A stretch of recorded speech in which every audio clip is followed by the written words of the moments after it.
Hello and welcome to Midweek Gaming. Back once again, episode number 64 on this fine Wednesday in sunny England. Not sunny at the moment. But anyway, this week we've got draconius 67 on, aka Darren. How are you doing?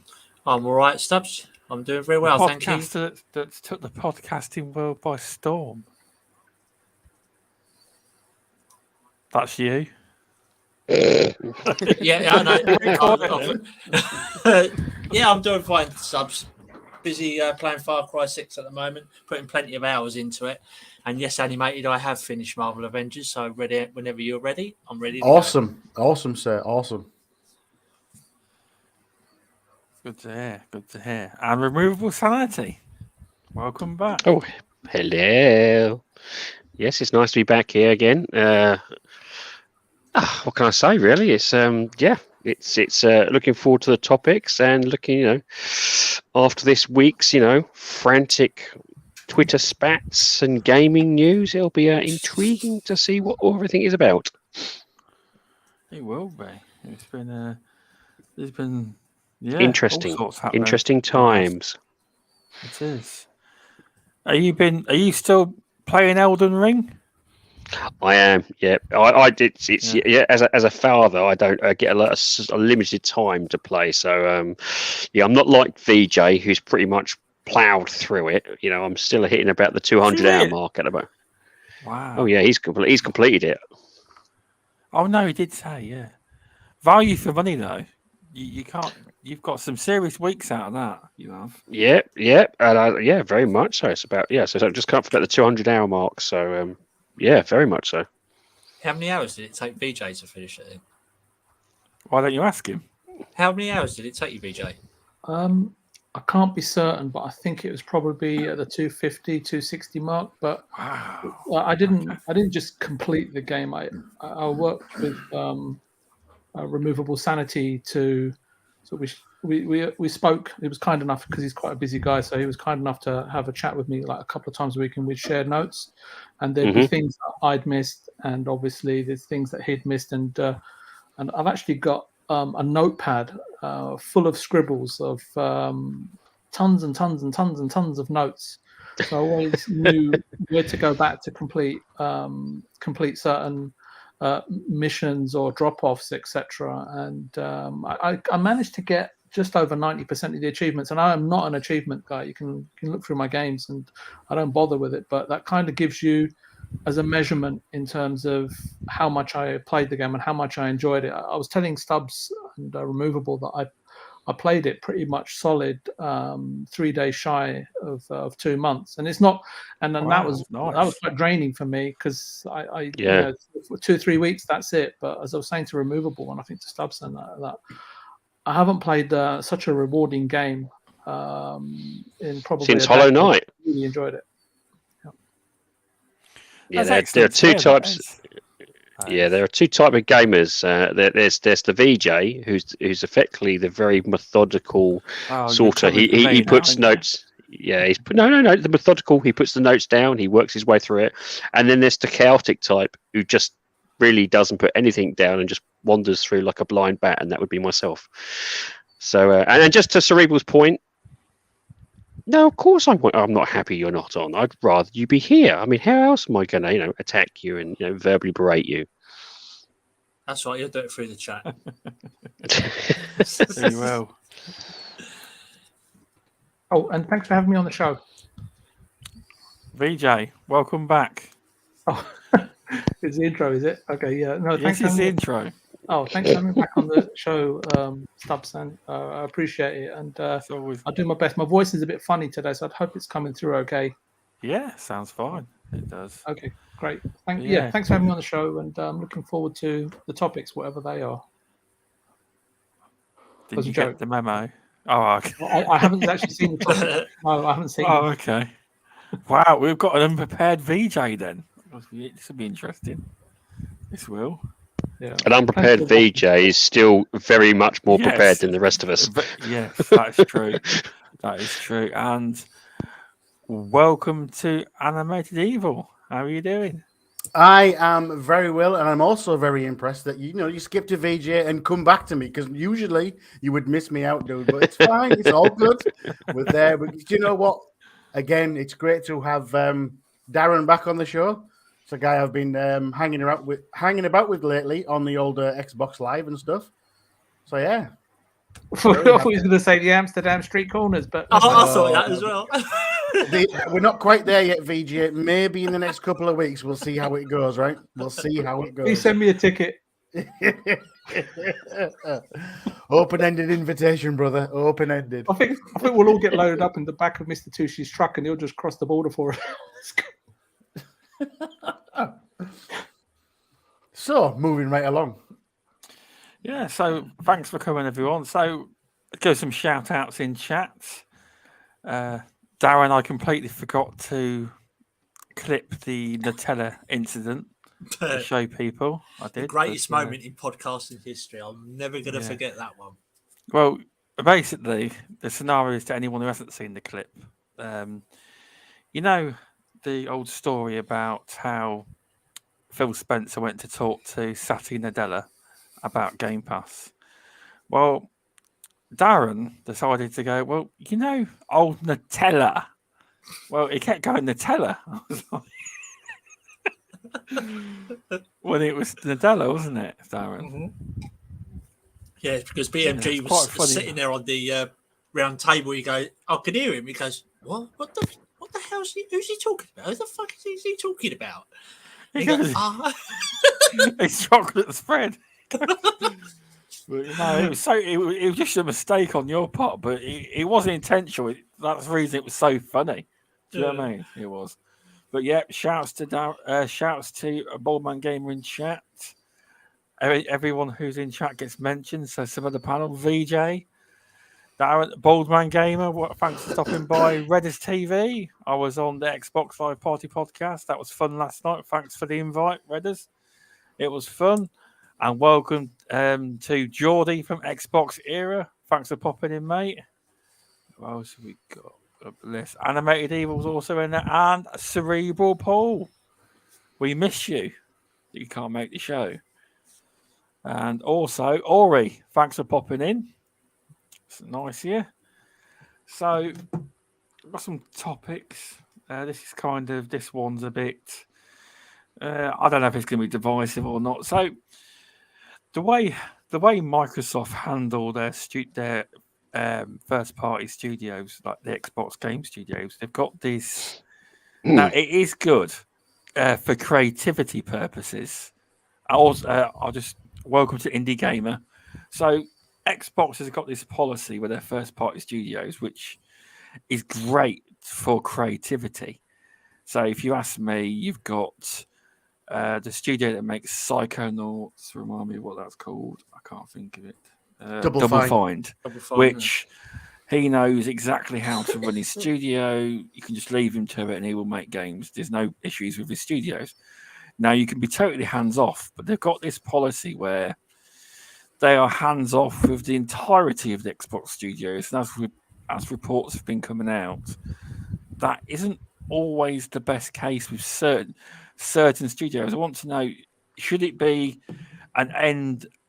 end the policy of the hands-off approach, or should it be a case-by-case basis to sort out some of the studios? Because not all of them, some of them are fine, but some of them appear to be having problems because they are far too hands-off. Because what's his name, Tim Schafer, he was asked once, what's the policy with Microsoft? And I believe he said that they just give him a call once in a while and ask him how things are going and if they need anything.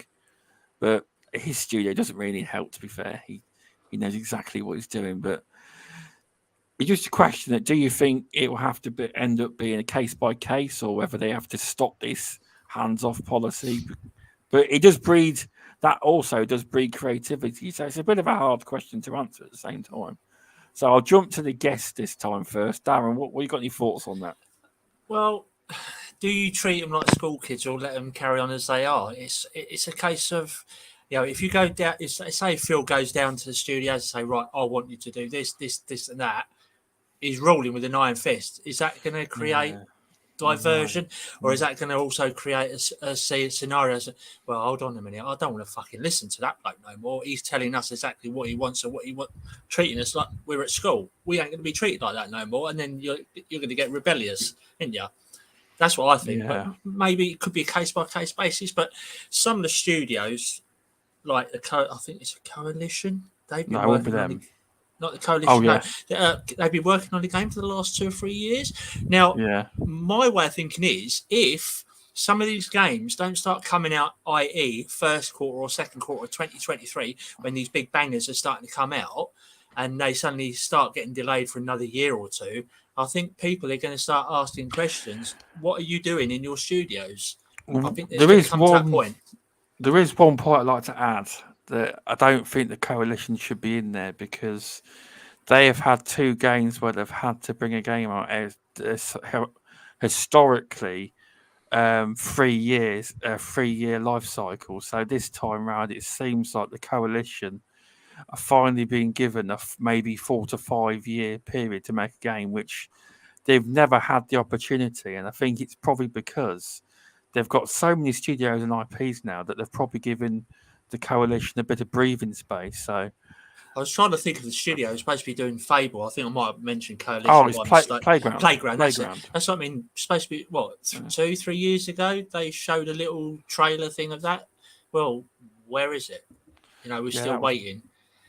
I think that was 2017, 18. I think that was a trailer, but I think that's more of a. I think when VJ spoke to it on once, he said when you looked at the trailer, that's more of a green light pitch kind of trailer you'd see. Yeah. Because it didn't show out, did it? Really? I think it should be a case by case basis. But if as I said, if some of the big bangers don't start rolling out in 2023 in the first or second or third quarter, I think people are going to start asking, "Well, hold on a minute, what's going on at these studios? What is going on? You promised us in 2023." So it could be a problem. Okay. Yeah. Okay. Should go with Animated Evil. What are your thoughts on this? A lot, really. The thing is, it's the same as you can't. How to word it? Really, it's the same in any kind of business. You have your if you run a business and you have sections in the business, you know what sections are good, you know what sections are bad. So you focus on the bad, you concentrate on the bad. However, while you're focusing on the bad, the good, they may have had staffing changes, this, that, and the other. Your eyes off the ball. Then you've got to go back to the ones that were good that now become bad. And it's a case of move along. Whether they've took the eye off the ball, I don't know. The thing is, what I ask, did they take on too much without the upper management structure to control all those studios? Because let's be fair, they went from 6 or 7 studios that Matt Buckley was looking after, and then Phil come on stage, and I can't remember what it was. It was 28. Was it E3 2018, something like that? And said, "Oh yeah, guess what? We've got these, we've got these, we've got these, we've got these," and they listed another 7 studios. Now, unless they implemented someone else to look after those 7 studios, one person can't look after them. 4 or 5. But do you know what? You can look after. You can possibly look after 4 or 5 teams. Yep. Well, as a person, you can say, right, I'm coming in. I'm going to look after you 4 or 5. You stretch that away to now 25. The attention on that one manager or the people at the top gets diluted every time you take on a new studio. So that's true. He may have been looking at that 5%, 5%, 5%, 5%. You take on another 10 groups, that 5% then becomes 2%. So you can't keep. So rather than me saying, do you know what, they've taken the eye off the ball, have they implemented something to help out? We know that Matt Booty is in charge of, we don't know who else is. As a rule, I just know the name Matt Booty is looking after studios. He can't look after all them. No, obviously, Todd Howard and his crew already have that within Bethesda. That's already taken care of because those studios already exist.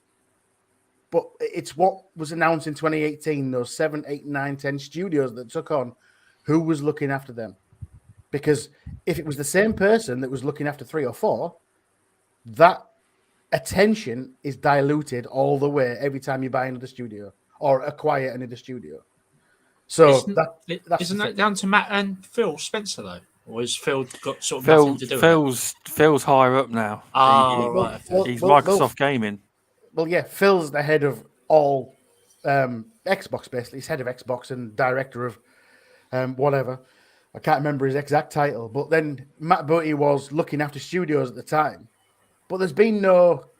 I've not seen no announcement saying, oh, guess what? In partnership with Matt Booty, this guy's also looking after it. Have they stretched the people that look after the studios I would hope far so. too thin? Yeah. That's the thing, isn't it? It comes from, right? 1 minute you're going into a boardroom and saying to the managers of these studios, is everything okay? Are we all good? Tell me about what's going on. Tell me all the information. Then all of a sudden you've got far too many to look after. That then becomes a phone call and says, everything all right? Anything to report? No, I'm sorry I can't come down and have a look. I've got to move on to the next person. And that, for me, I think is the issue. Could be. You are right. Imagine his face when he thought, "Oh no, Activision Blizzard, 10,000 employees more." Oh no. But the thing is, though, you've got to remember, Activision Blizzard already have a management system in place. Oh, they do. So it might not be the right management system, okay, and it needs attention, but there's already a management system in place. The same as Bethesda and all that group there that was within that purchase. However, it was the 2018 announcement when they said, we've got Double Fine, we've got this person, we've got this, we've got a new studio. Since then, we don't know who's helping Mr. Booty, bless him. That's Matt Booty. I don't call him Mr. Booty as a nickname. It's Matt Booty, okay? We don't know who's helping him. Maybe he is looking after so many, and maybe those people that control the area are looking thin. It's a possibility. It is very possible. Never thought of that. You are correct. You are good points, animated. So I reckon I want to go VJ. What do you reckon?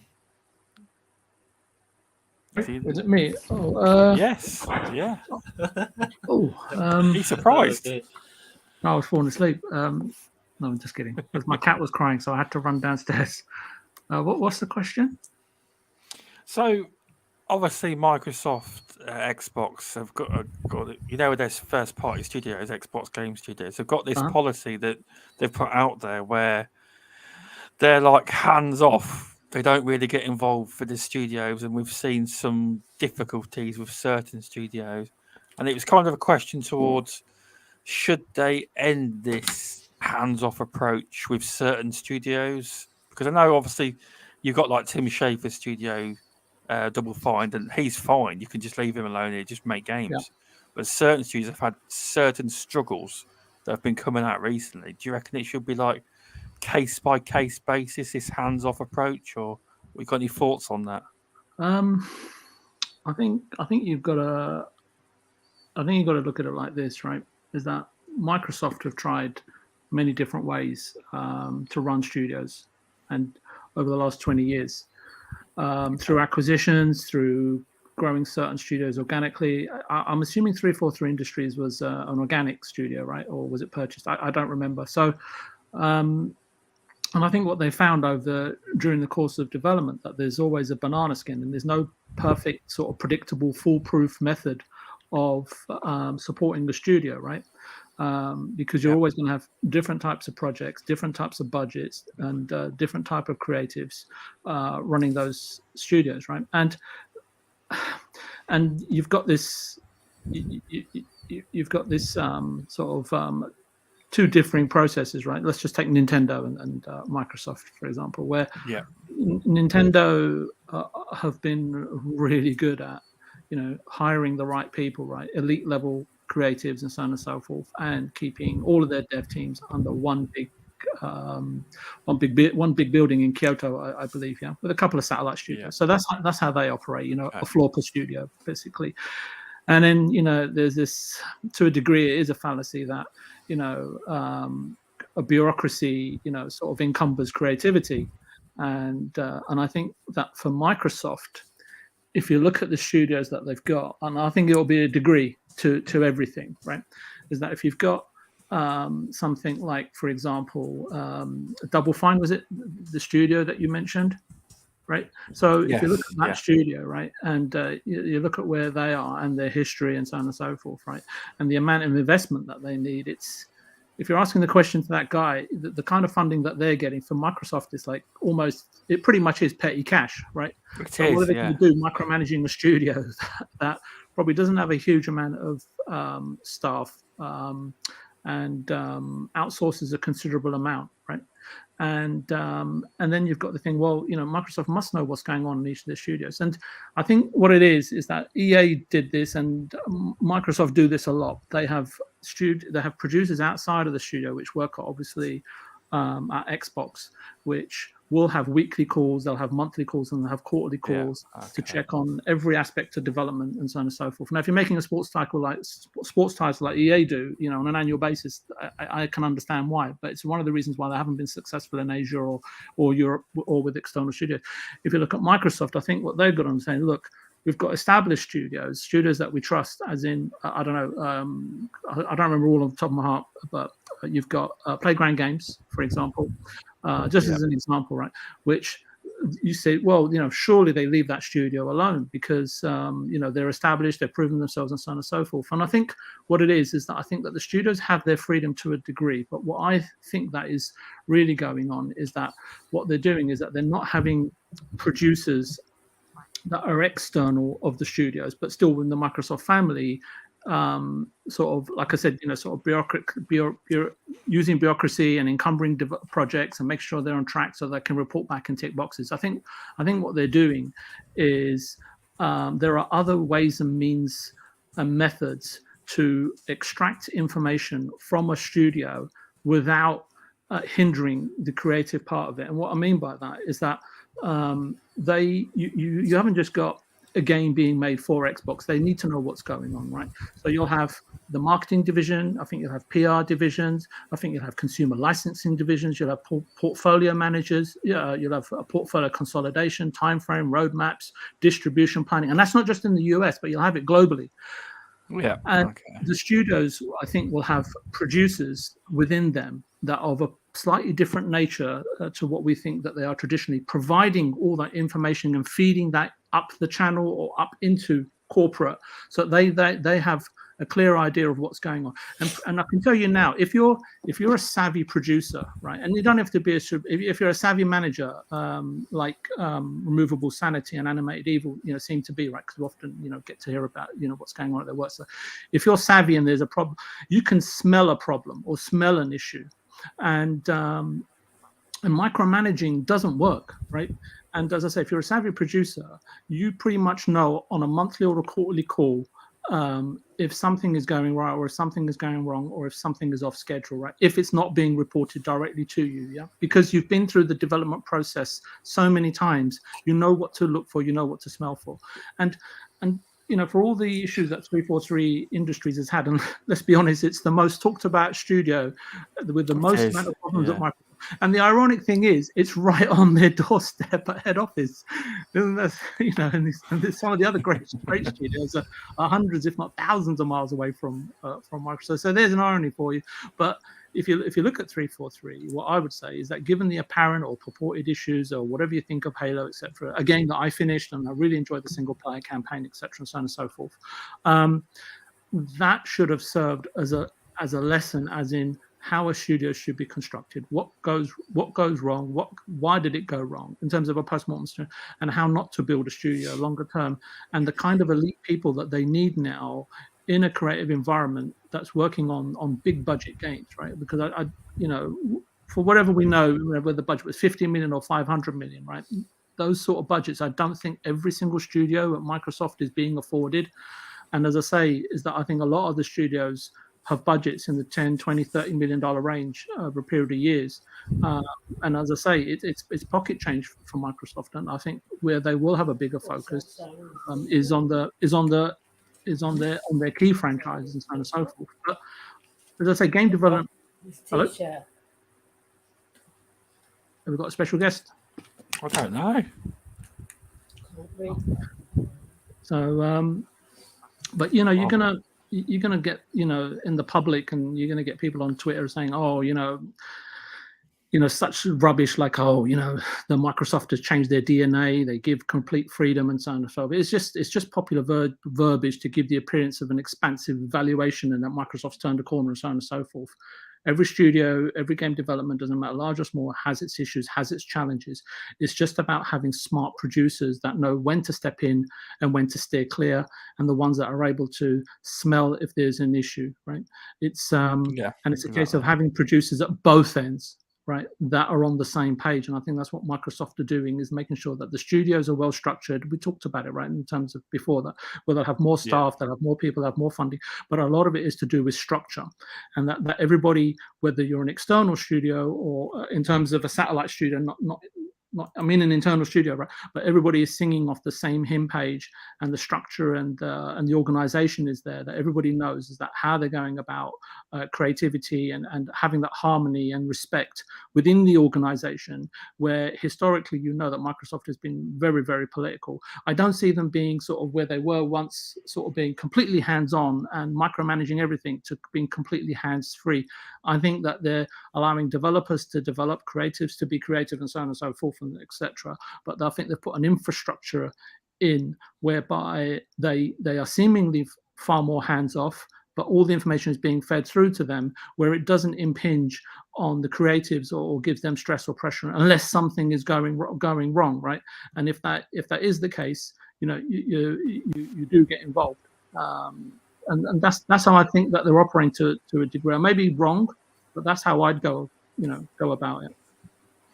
No, they're a very valid point. So you obviously have more knowledge in this kind of area. A long time ago, yes. Game development's moved on since I was involved. I'm just applying some common sense in terms of how big that organization is, because let's be honest, right? Even Sony and Nintendo, they will find during the course of a development of a game, which is 3, 4, 5, 6 years, that you'll have people in, because it's not about sloppy standards. It's about the people that are in, and sometimes people get tired. They want to move projects. Whatever the reason, personal reasons, professional, whatever, right? And it's a case that for Microsoft, I feel for a long time, when I was observing, when I was actually in the industry, they were so keen on in promoting from internally, second-class citizens, in my opinion, especially in the terms of where they wanted to get to, not just by putting in elite investment and hoping for the best, but that they were trying to become a market leader, right? And and as I say, it's you've got to look at the entire unit. And how that is structured, right? And Phil can't. I think someone mentioned Phil Spencer, but he can't do it, and it really shouldn't be his job, right? It should be Matt Booty and whoever else is under his command. That's true.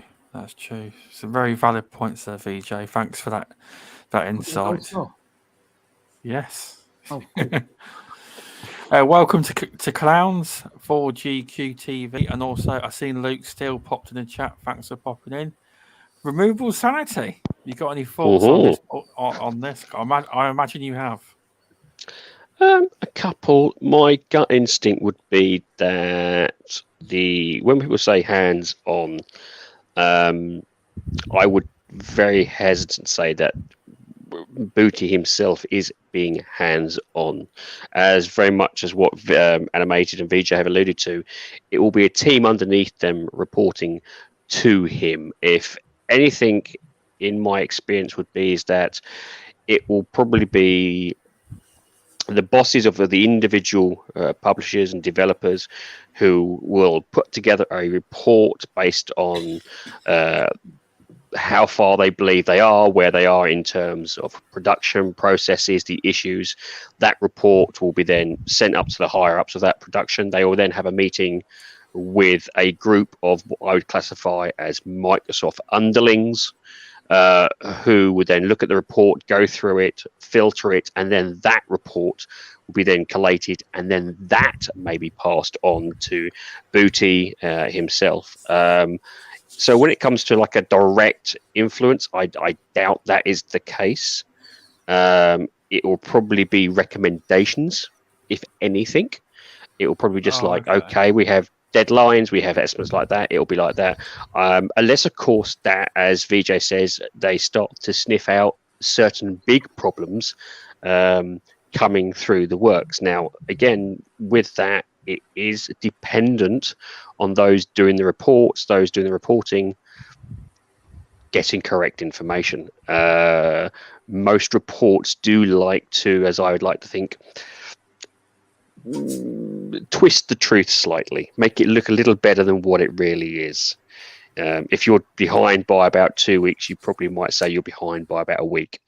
I've generally found it's pretty hard, unless of course you have a really, really good and honest and open team, for them to get a report that's exacting of what generally is happening. And remember that report will then get filtered up, because I'm sure Booty doesn't have time, as everyone's alluded, to go through 25 different independent heads, independent schedules, independent progresses.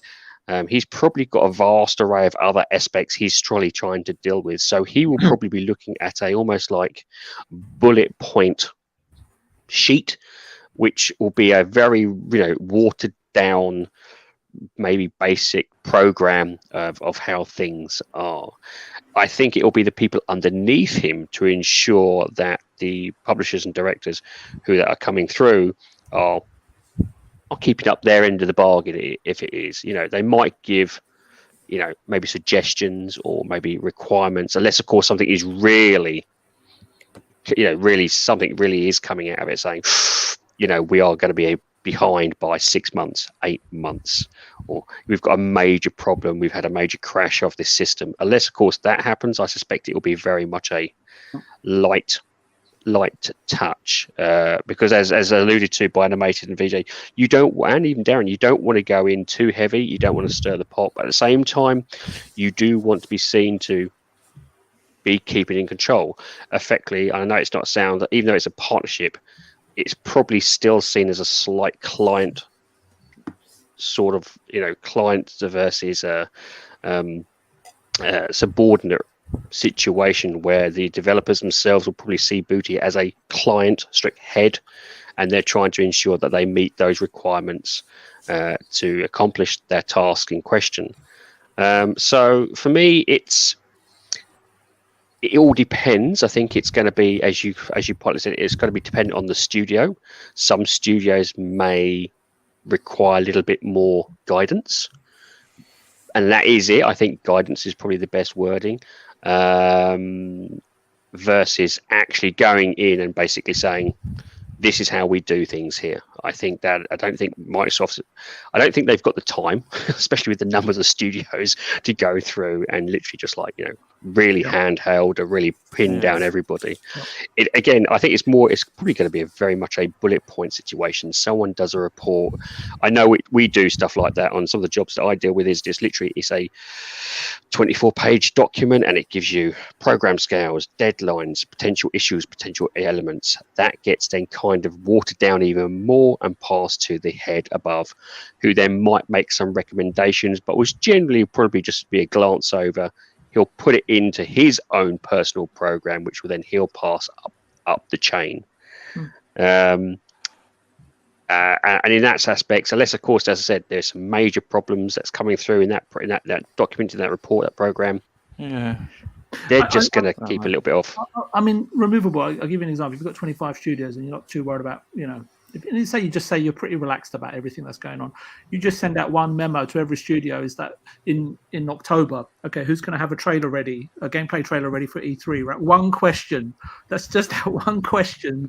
Gives you so much information based on the broad strokes of when that project started out and where they potentially should be, and just that one question gives you a hell of a lot of information in terms of where the studio is at and whether you need to intervene or not. So I would say, to be honest with you, they probably have a program. So what's probably come in with all the studios they've now bought, all the studios, all the developers they've now put in, they have plumbed them in. When they first got them, they said, where are you in this process?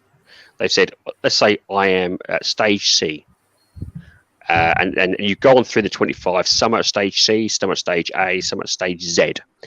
they will plug that into a major program, which they will then filter through for the next 2 or 3 years, and they'll go, right, I need these particular ones at stage C. Can you make a little twist here and there so we can make it a little bit better throughout the year?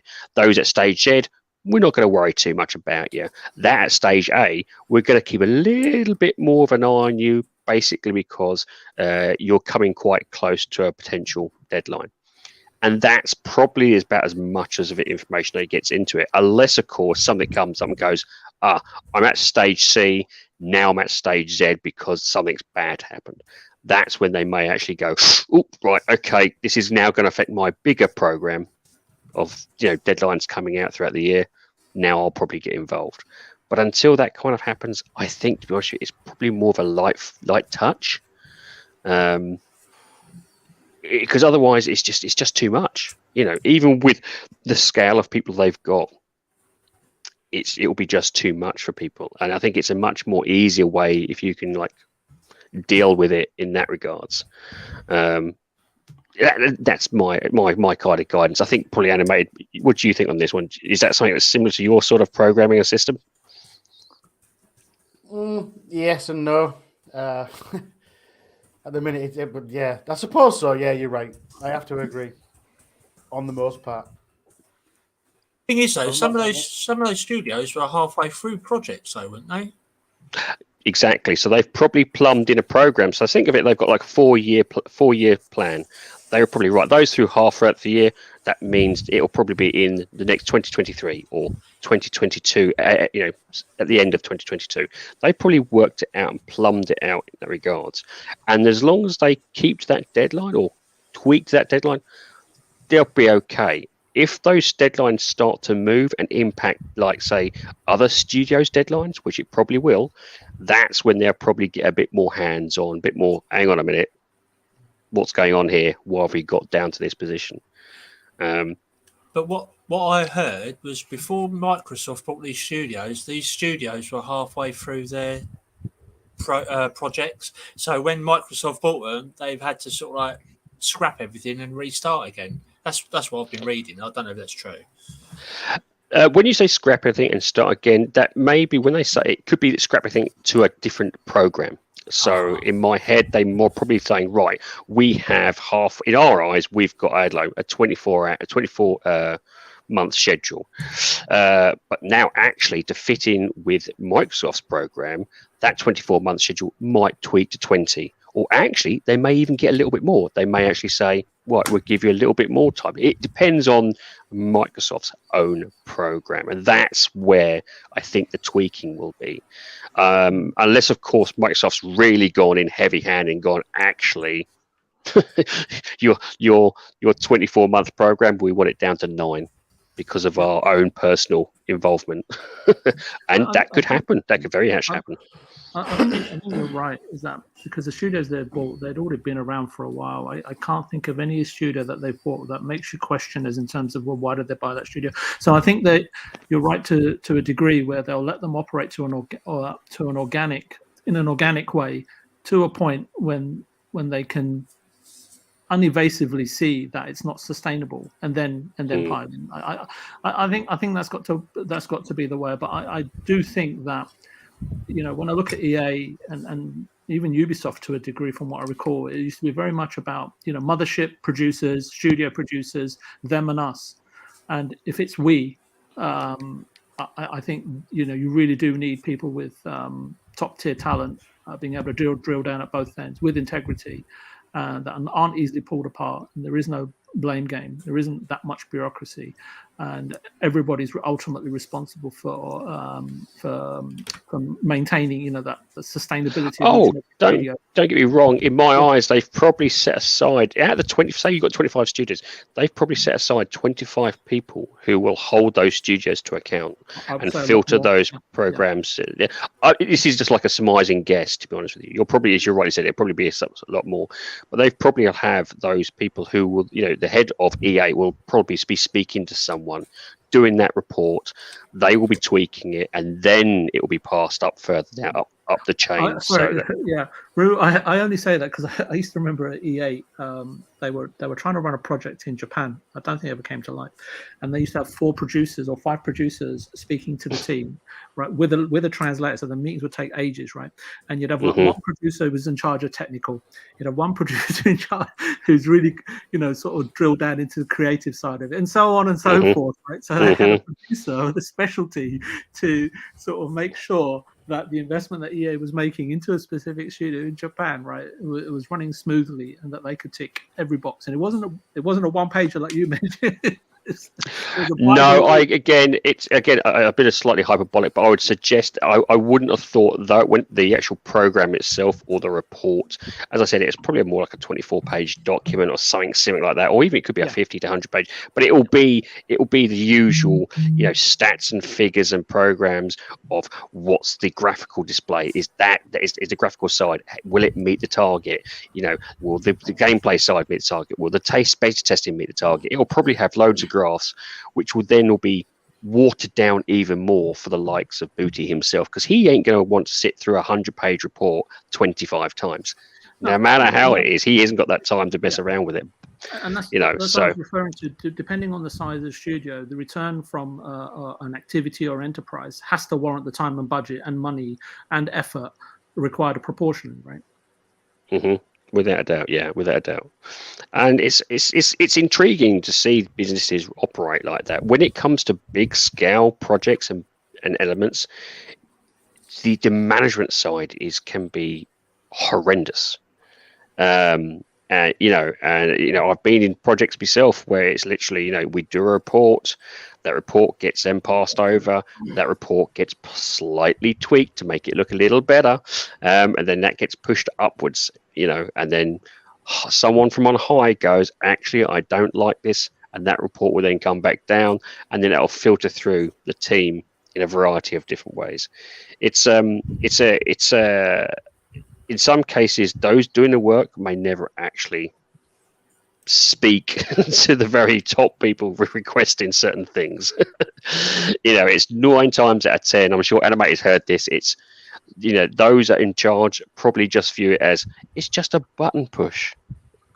I'm sure Animator's heard that word many a times. Yeah, but let's be fair. There's a standard IT answer, isn't it? When you get asked to do something, it's definitely something we can look into. Oh, good, yeah. That's me. Yeah, thanks, RemovableSanity. Thanks, Animated Eve, for popping in, and shouts to the person who feels like they can viewbot attack the channel. Well done. Nice. You think I'm stupid? Viewbotting ain't funny. Once it annoys me. It's fake, people. Someone's viewbotting. There's about 20 people watching this channel. It's sad. So whoever it is, pack it in. So what does it do to numbers? That's what I want to know. What does it actually do to numbers? Because it says there is 587 viewers right now, which there isn't, right? But what does that do to your numbers, Stubbs? It can affect your channel. It can, if I was monetized, it could effectively get my channel demonetized. It can get your channel banned. There's all sorts of stuff. It's really bad. But I can only see 163 on my feed. I've got 164. Yeah, I'm 168 now. 168, but it did hit a second. It did hit a second ago. 500 and something stupid. Can't believe to the 142 Darren fans. Welcome. Yeah. Yeah. I've had it before a long time ago, but I know what a viewbot is. I ain't stupid. What is it? Just someone sending out fake IDs or something? It's 163 people trying to read my T-shirt. That's the thing. That's what it is. Yeah. 163 people who want to date animated. That's what it is. They're all after me. Well, I am looking pretty fly right now. Right? People think they're trying to boost the channel and stuff, and it doesn't help anyone. It's YouTube normally knock numbers straight off because they can tell. They can, but it's stupid. Dutch was botted too recently on his indie showcase, So I don't know why people think they're playing that, but it's sad. But anyway, we'll move on to the next topic. Nothing I can do about it. So Bungie have a lawsuit. They want to unmask YouTube. Basically, there's 10 accounts. They want 10 anonymous people who YouTube won't reveal to Bungie. So, according to Bungie, the people that made these accounts to make the fake DCMA claims created a Gmail account in mid-March that was intended to mimic the developers' copyright partners CSC.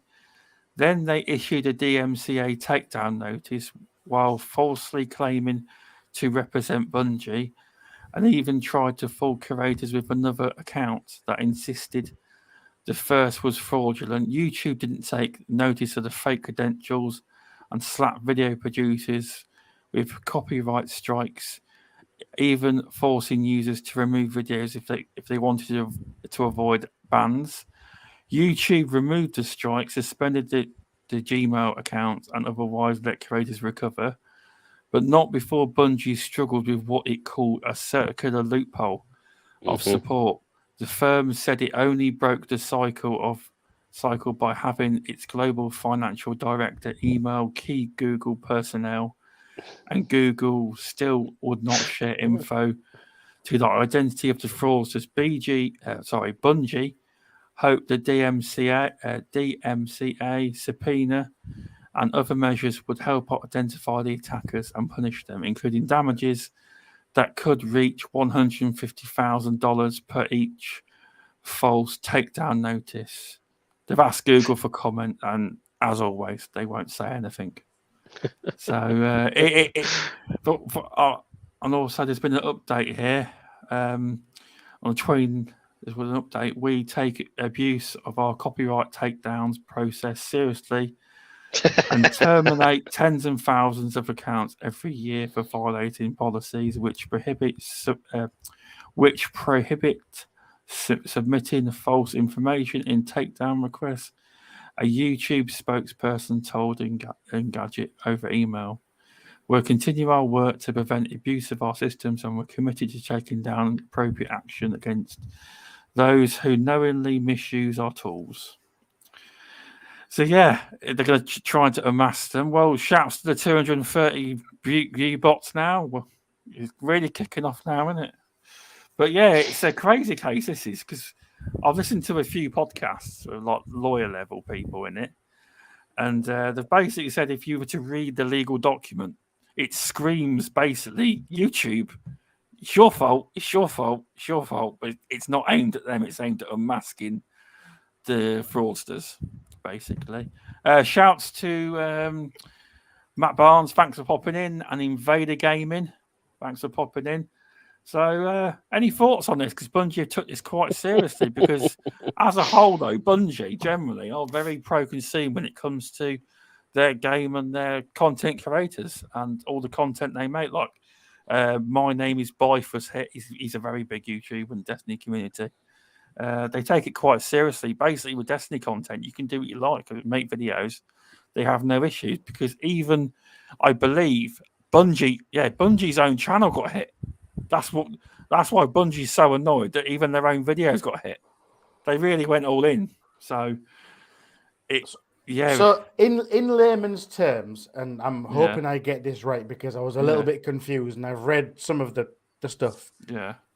Official videos, monetized videos have been going up, right? Ready for people to look at. And all of a sudden they've been hit by bullshit copyright claims, and YouTube have gone, let's take it down. Hence, those channels that were completely within their rights to, earn money have had loss of earnings. Is that correct? Yes. Yeah. Because it was taken down. Okay. I just wanted to... do you know what? It was forming in my mind. I was thinking, am I right in thinking that? And fair enough. Yep, that's correct. So in layman's terms, I'm correct, right? Yes. Yeah. Okay. So can't YouTube give the IP addresses away to them? They won't. They won't give they know who they are and they're protecting them. Well, yes and no. Yes and no. Ironically, and this is a big problem with YouTube. And do you know what? It's a lot of creators have just basically have always said the DMCA policy is just not fit for purpose. Never has been. There are numerous times where someone can provide a fake PO box account, a fake email address, and take down someone's video. And there are many, many examples of this on the actual platform. So when people say, "Oh, YouTube won't provide this information," it's probably because it cannot provide guarantees that the information it's giving is not false. So therefore, it puts itself at its own liability by doing so. To be honest with you, I think there's a lot of people have often said is if those doing the strikes would provide, or even if they had a better checking system in itself, or even a better DMA system in itself, it would resolve this. There has been so many videos on the YouTube's content creators board just always talking about how this is kind of being an issue. Part of me thinks that actually this is a good thing, because maybe now this lawsuit, maybe now this hit will push YouTube into actually dealing with a problem that's been getting steadily worse for the last probably 5 to 6 years. And then the other part of me thinks, have those who've done these strikes, especially against Bungie themselves, had enough, were maybe they're people who've had it happen to them, thought, do you know what? What's the best way of highlighting this huge problem and forcing YouTube to take responsibility? And this is the best opportunity of dealing with it, because many creators have often said, my content is being struck down, and it's for no particular reason. I own the rights to that content, and it's being struck down. And YouTube generally is done by algorithms, and unless, of course, you've got someone very high up on the YouTube council or even in the board, you're not going to get. Really, you're not very much going to get any response, or if you do get a response, it's never going to go your way. You need to be in the millions, and even sometimes that doesn't always work, so my gut feeling is there's two ways of looking at it. Is either someone's done this to really push this onto YouTube's play to force them to actually get this system sorted out, or it's just by sheer luck that someone's gone out trolling. Yeah, but they can track them by the IP addresses, can't they? Or is that what YouTube's saying? They can't really give. You can't track people. They can use VPNs and bounce it round. And also, to be honest with you, 9 times out of 10 they use false IPs, which are often filtered through. As I said, often filtered through false emails, which are then often filtered through PO boxes. I remember seeing one particular strike against someone. He actually worked out, and they found out where the strike from, and it was from a fake PO box. The actual link, the actual person's account was to a fake PO box, and so they never found out who it was. And that's because they don't do enough checks, enough bot checks to ensure that those doing the striking are actually verifiable humans. Strangely enough, it's a system that's consistently been a problem. So, to be honest with you, I'm kind of happy, because this hits the big channels hard. It hits the smaller channels excessively hard. We have no recourse. If you've got a YouTube channel and it hits you, very unlikely you're going to do it. Remember, 3 strikes and you're out. True. The problem is with YouTube, a lot of people don't realise this.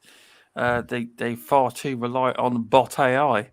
Their bots can suspend accounts, and you can spend months trying to get to your human to review what you supposedly did wrong. I know people it happened to. 3 months later, luckily, a human looked at the problem and realised it was a glitch in the system and reinstated the YouTube account. They're very reliant on AI technology, and they often get it wrong. But the problem as is, well. though, after 3 months, the topic of the video that was in situ would have lost so many viewers because it's been taken down because of the claim. Yeah. Because after 3 months, that news, if you've done news or whatever, that breaking thing you've just thought of, that interesting thing, is no longer in someone's peripheral vision, is it? It's not. That's right. Yep. So you know, even if they go, okay, yeah, you can have your video back up, it's too late. That was 3 months ago. No one cares anymore. Mm-hmm. So the bot thing is, I don't understand it. I really don't. I don't. I mean, I've got a copyright claim on one of my videos, but it's staying up because I'm not monetized. Who cares? Yeah, exactly what I've done. Every time I've uploaded a video from my Twitch channel to YouTube, copyright claim. I thought, fuck it, I don't. Do you know? I'm not earning nothing anyway. Do you know what? It all depends on the game you're playing. What music it's got in it. I think mine was. I can't remember the. Was it Tales of Aspire? It was one of the Tales series. It was I think that got copyright claim. But yeah, do you know what? It's fine. I make no money from it. I do it for fun. No, I do it for fun. But mine was Far Cry 6 for some reason. Yeah. I think it was the beginning or the end. Not the end, but must have been the beginning of it, actually. And the other one was when I was streaming with BMG. We was playing Back for Blood. And we were in this bar, and you got to fix the jukebox, keep the jukebox playing with all the zombies and that coming in. There you go. And that Pulp Fiction song. Yep. Licensed song. Famous automated one. Licensed song. DCMA all the way. Unfortunately, but also, the only way you could fix that, right, to get it unblocked, is when that song plays, just cut the audio out, and then repost the video, and the copyright claim will be gone. But also, it doesn't have to be music. It can actually someone say they own your content. So someone say that video there is mine, and it could be taken. It could be a picture. I say, for instance, Animated does. I don't know. He does like this video right now. It's in front of him. You see him. You know it's him. It's him. He puts it on YouTube. I could technically claim it's mine, and he wouldn't be able to do anything about it, even though it's him. It's a horrendous system that really does need looking into. You know, at the end of the day, I just hope something good comes out of it, because at the moment it's a 50-50 loss for everybody.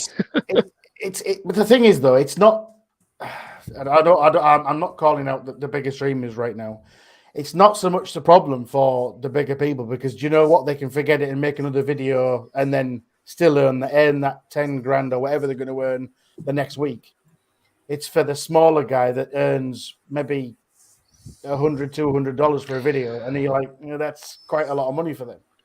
Well, yeah, but also I think it can be because I have seen some big channels. I think who was it? I can't. Oh, there's a particular guy I watch. He's had his account almost deleted 3 times through that, and he was a big guy, and I think he was criticizing someone. And he almost lost his channel because of people of copyright, and he was a big guy. I have an answer for you. Ah, Elon can buy it. Get Elon to buy YouTube. They don't need that. I just need to sort the bloody system out. People that have been tweeting, "Oh, I'm leaving Twitter now." He owns. I'm like, goodbye. Yeah. See you later. Bye. Less people, the better. But it's a crazy situation. VJ, have you got any comments on this? I suppose it's not an area you would know Not much really. about.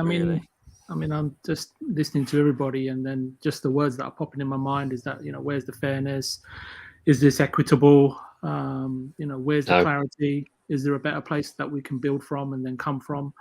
And then everyone can be freer to be able to express themselves in a way that that's far more intelligent and that's far more receptive. And the thing is that these kind of things, they sort of, I don't know, maybe I'm going off on a tangent, they sort of veer away from calmness and the capacity to help others, especially if you're going to hand over everything to gadgets, right, and technology, which seems to be where a lot of the issues stem from. And I think that at the end of the day, it doesn't matter how big a company you are, no matter what you throw at YouTube or Google, yes, they'll fight it, but at the end of the day, if they lose and they end up paying out $500,000 or whatever, unless there's a legislative change, I think, as Removables was pointing towards, or veering towards it. Forgive me if I'm wrong, Removable. I think they'll just pay it and move on, which most companies do.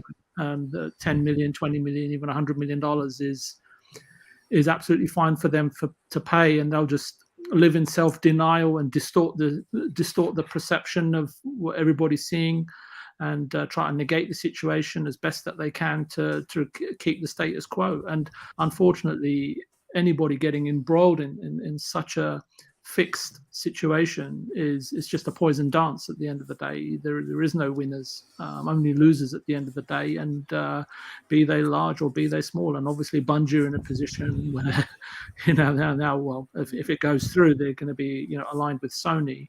So it's interesting to see that for the smaller guy, of course, it's going to be emotionally and financially catastrophic, as Animated Evil was saying.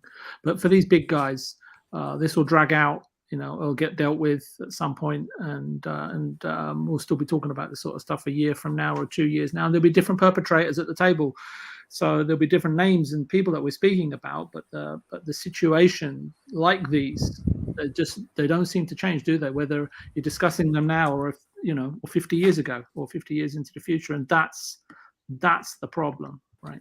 That even through observation and even through sort of our ability to sort of cast judgment, which is always limited, and it just I don't know, everybody just seems so busy, just especially corporations, just negating everybody else's power, right, and their ability to sort of ruthlessly almost control public perception and consideration of others, and getting them to conform the YouTube or Google or Apple, whatever you want to call it, their way, and make sure that whatever they want you to imitate is accepted at a social structural level. And that's the fundamental issue, right? And the age that we live in. Am I just going on now? Should I just shut the hell up? I'll just shut up.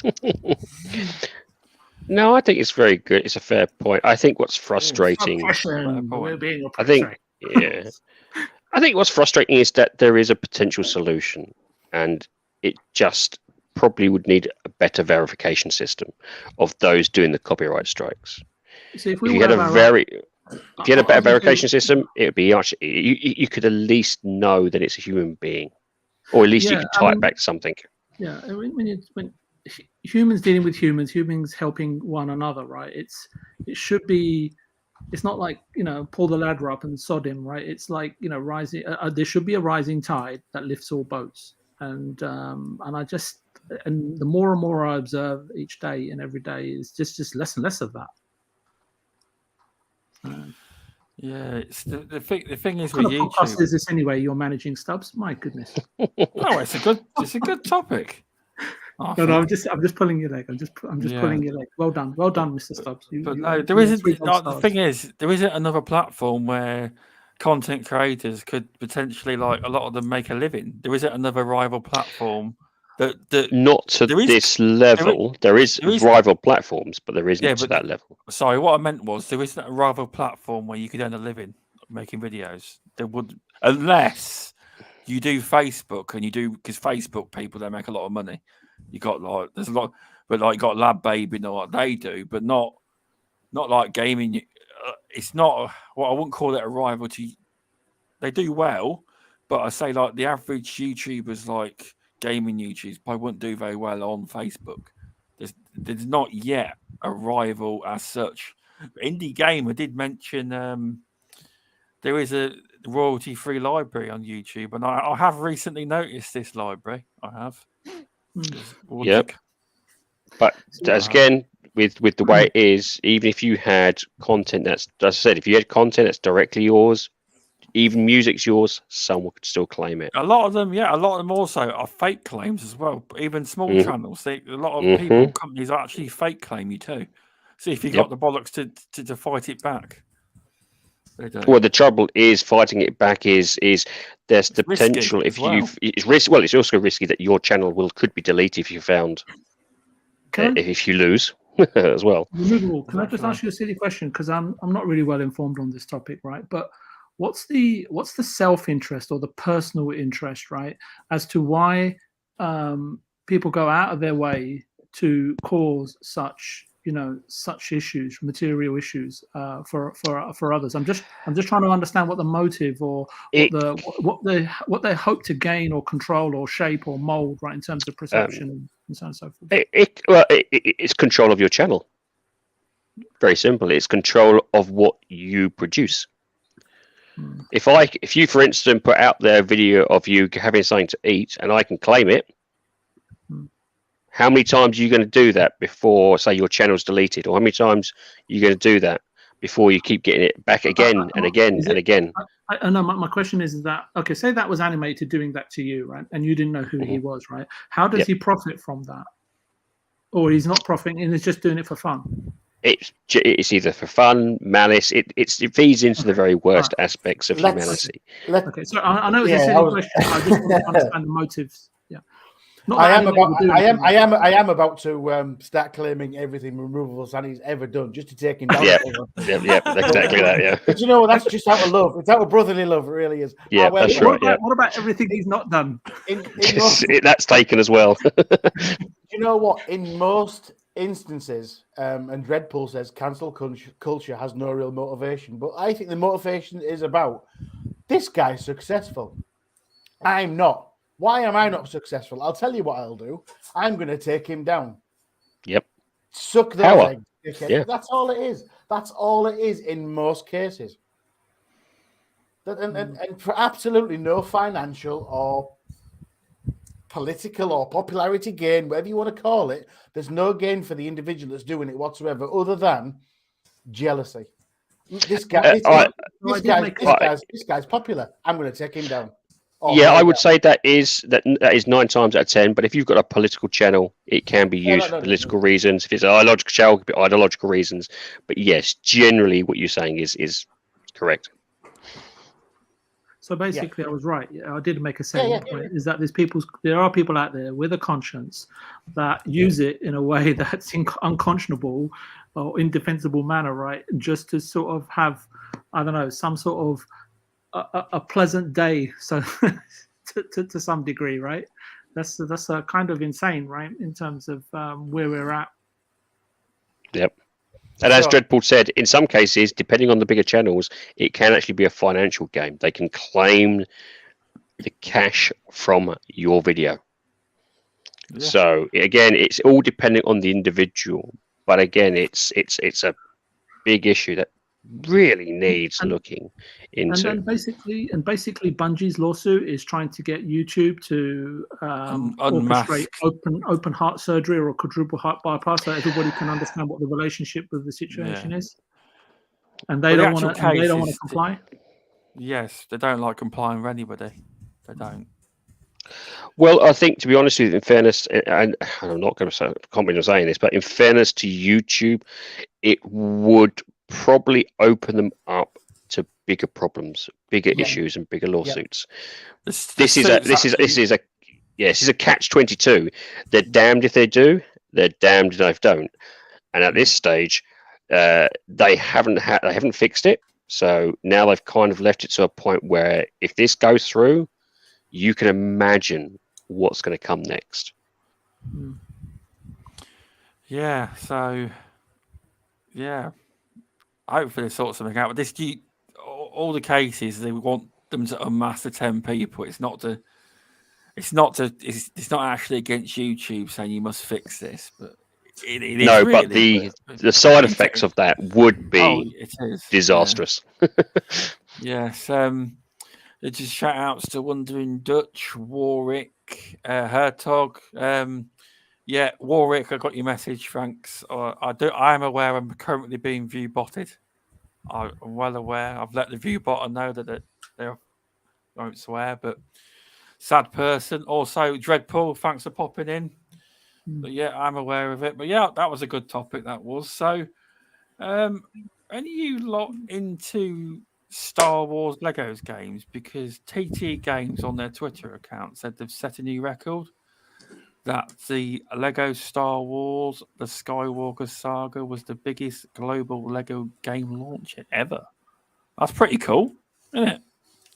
I don't know if any of you guys have played it or going to play it in the future or previously played Lego played games. a few hours of it, but I'm quite. I have to agree with a certain other YouTuber, Noof. I was listening to a show of his the other week, and I have to agree with him. They've left a lot of money on the table where they could have sold a whole lot more. They haven't put co-op in the game because I've listened to a lot of YouTubers besides Noof. Apparently, they've left it out of the game, and there's no intention of them putting it in it at all. It is a single player. That's it. Every Lego game that's come up to this point has been co-op. I think it is couch co-op. It's I think what you're referring to is my big bugbear. Do you know what? I've played lots and lots of Lego games. I love the Lego games. Having the boys on the couch. You sure it's couch co-op? Absolutely, I believe so. Yeah. You sure? I think so it's not online co-op. I believe it's 1 to 2 players. I believe it's 1 to 2 players. It is co-op. The problem is, right? I think what everyone's referring to, they are missing out on the fact that the Lego games should be and should have been for years online co-op. The availability is there. That's the only reason that's stopping me. Are they not online co-op? No, the Lego games have never been online co-op. It's never been online co-op, and they should be. That's a big miss. Like Darren said, they are losing so many players because you know what? Now my kids have whatever. Yeah, they're no longer living with me, so it's fine. Do you know what? I would buy both of them, the Lego game, so we could play together. I really would. We've played couch co-op, but me and my boys play, even when we were in the same house together, the three of us, we would be in 3 different rooms playing Fortnite together on 3 different TVs online. Okay. If that was available in Lego, they would, do you know what, earn an absolute fortune because I would buy it straight away. That's what Noof was saying the other week when I was listening. I have to agree with him. They could have sold tens and thousands of copies more if they had online co-op. I thought it had, but when I actually went to play it online, you can't. Have they confirmed the reasoning behind it? But problem is, no, they haven't. The thing is, it was delayed by a year, so surely they could have put that in within the year's delay. The thing is, they've never done co-op, online co-op, never done it. So why not, right? It's always been couch co-op. It's always been couch co-op. And you know what? I would love to play with, say, Stubbs. Do you fancy playing a couple of rounds of Lego? And you know what? Online will be brilliant. It's the same as Battletoads. That's the only reason I have not played Battletoads. That was the other YouTuber. I remember Assassin's Looper. As soon as she heard that wasn't in there, she said, "Well, fuck you. I'm keeping my money." Then that was her exact words. Exactly. That's my Sorry, words. just to bump in there, in case people don't know what a viewbot is. Midweek Gaming has currently got more viewers than the Iron Lords. That tells you someone's viewbotting. They've got 262 viewers. We have 433, mainly bots. It is annoying. Sorry, carry on. That's just because that's because Darren's been doing the rounds. He's bringing them all. That's what it is. Promotion. I tell you what, I wish my Twitch channel hit these sort of figures. Thanks to the Gamers Watch crew for popping in. Sorry to interrupt, but it's just annoying me. That's all. Yeah. What I was saying was this is exactly the same. But I haven't bought it on that premise because do you know what? I'd love to play with my daughter who lives a couple of 100 miles away from right now. She's like 20. We would play Lego all the time when she was a kid. You know, she's an adult now. However, she still plays Xbox. We still play multiplayer. If she said to me, "Dad, you fancy a game of Lego?" Absolutely, let's go. Let's go in a party and do it. And that would be fun. Plus, Lego's hard. Exactly. Do you know what?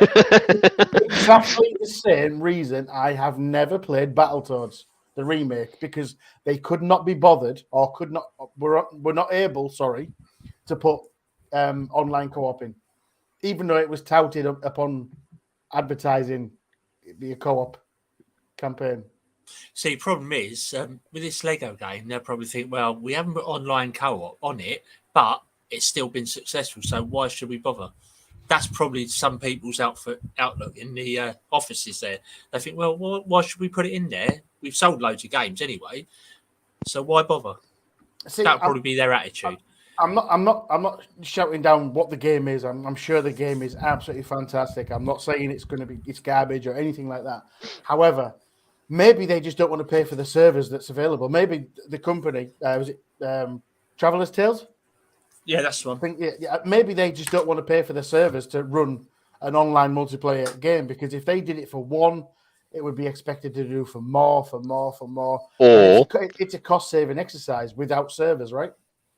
Yep. Or there's another route. The fact that these are designed from a particular system, I'm wondering if that system doesn't lend itself well to online co-op.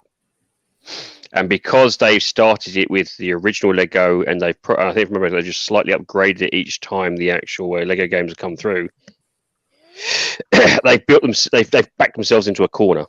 Are you saying the engine that it's built on isn't able to do it? And it's just I wouldn't say it's not able. I'm just saying maybe it's got some serious issues which they haven't worked around. They upgraded the engine for this one, didn't they? I don't know. No, again, there's a difference between upgrading and reinvesting in a new engine type. If multiplayer was never built into the whole engine in the interim as it was built, then it would not be available in an upgrade. They would have to invest in a whole new engine rather than an upgraded. Hence the reason why I'm wondering whether that was the case. Maybe, but a catch 22. It's like, oh, bugger. Maybe they tried to do it in the very first one. It's kind of had in terms of the engine build, it had major drastic effects on it, and then they've just gone, nope, we'll do couch co-op, and just that's it. It's kind of progressed that way. I'm never going to guess at the decision why they've done it. My personal opinion is I'm not going to bother because they haven't bothered. In this day and age, it's 2022, not 1973. I'm surely it's easy. It should be easy enough. Oh, don't get me started. It's easy enough to build a co-op game. Smaller. I mean, it's not a small developer. Look at the developer. I'm sorry, the Spanish guy, the one that did A Way Out and It Takes Two. Look at how Faris, Joseph Faris. Thank you. Look at how well his studio did well in a co-op environment. Yeah, look at how well that game worked and how well it was received, how widely it was received. If this Lego game came out with a co-op online like that, my God, it'd have rocked the world. It really would. Anyway, I'm done. Sorry, you triggered me. No, I mean, I've always wanted to play online co-op and the Lego game. It's my daughter's fault. She's got me, Pudsey. She's got me into like Lego games years ago. I never used to like them, and then like Indiana Jones and all that lot. And she goes, "Oh, come on, Dad, let's have a go." Even the Marvel Legos were great. Yeah, she got me playing those, and since then I've been playing them constantly. But yeah, I'd give it a go online co-op. But as I was saying, I don't think they've got any intention to. They've made their money now. They proved the point. Just to confirm with the Star Wars saga, is this a rehash of the previous Star Wars games just stuck together? Or is there, with an extra game added, if the new one added to it? Because I'm sure I remember seeing a Star Wars saga a couple of years ago. So I'm, obviously maybe this is the complete version of the Star Wars saga. But this is all nine films redone with voice and everything. It's basically they've remade the entire 9 films. Yes, because the original Star Wars didn't have voice work, did it? I don't think it did it? No, it didn't. It didn't. And they haven't just taken across the old games as well. It's not just a rehash of the old games. It's all 9 of them, isn't it? It's all new level design and everything. So it's all 9 brand new versions of the stories. And it's So nicely polished as well. It sounds absolutely amazing. However, it's missing one thing, and I'm not going to say it again. Achievements. Online co-op. It's got achievements. But we won't get into the achievement system on the Xbox. That needs a bit of a spruce up, personally. But bring back the in-game rewards. I wasn't with Xbox for that. Have you played Star Wars Lego, BJ? I'm actually not a Star Wars fan. I'm actually not a Lego fan, but I can. I thought that Telltale Games. I'm assuming it's the same company. They made the Walking Dead games. I'm enjoying those at the moment.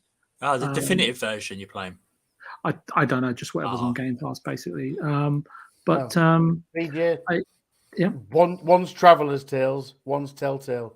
Different company, dude. Yeah. So there you go. And but I was a fan of Battletoads,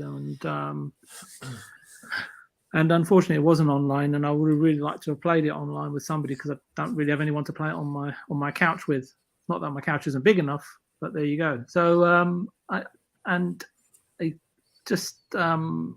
just can't understand what the commercial decision would have been behind not including. I know you guys mentioned the game engine. I thought they used Unreal Engine, but maybe I'm wrong. So maybe it is a personal engine. But the thing is to actually make a tool or add multiplayer to games. I thought there's plenty of third-party solutions out there. So I can't understand, especially when they're with Lego, with Star Wars, and I'm assuming it's not a small budget game that they couldn't have included. So I'd love to know the reason. I don't know if anyone's asked it to the community manager, and if there's been any response to that. I'd love to hear what the quality of the response, because that would be really, really interesting. But other than that, I really can't add anything to the topic that Animated hasn't already done so, even though he was triggered. He was, yes, definitely. He was. I didn't even realise that wasn't a thing. Or that they didn't have an online co-op. I didn't know that. So do you know what? You all had them. Dreadpool just sent me an image in on Twitter. So Lego Indiana Jones 2, The Adventure Continues, right? Had online play. Well, that's interesting, isn't it? Yeah, I didn't know. I did play Lego Indiana Jones collection, but I did not know that Indiana Jones 2 had online play. And I've got an image in my inbox right now that says, it's got an option: quick match, custom match, view game invites. Is that a multiplayer match, Dreadpool, or is it just a? Could you do the story? That's the problem. Is it co-op or just an online match? I didn't know it had it, so I stand corrected that they have had multiplayer in Lego. I just don't know what it is. Very interesting. That is. Welcome, Mav. Fun speculation. Thanks for popping in. But yeah, that's interesting. That one is there. Are you a Star Wars Lego fan, Mr. Stubbs? No, I'm not. No, I am. I love Star Wars. Gears only. No. So you want Gears to Lego. a coalition to make a Gears Lego game? Yeah, I was just saying. Yes, without doubt. I talk about Gears more than actually. I've not played it in months, so I shouldn't really talk about it. I shouldn't. Wasn't there a rumour a few months back, though, there's possibly doing a Halo Lego? I'm sure I read that somewhere. It must have been some obscure website I read, but I'm sure they were thinking. Wouldn't that be cool, though? That would be pretty cool, I must admit. It'd be awesome. Well, you can multiply. I doubt it. I doubt that would happen, to be fair. I don't think they would. I mean, they wouldn't have to alter the Marcus Phoenix character model very much to fit into a Lego game, would they? No. Wow.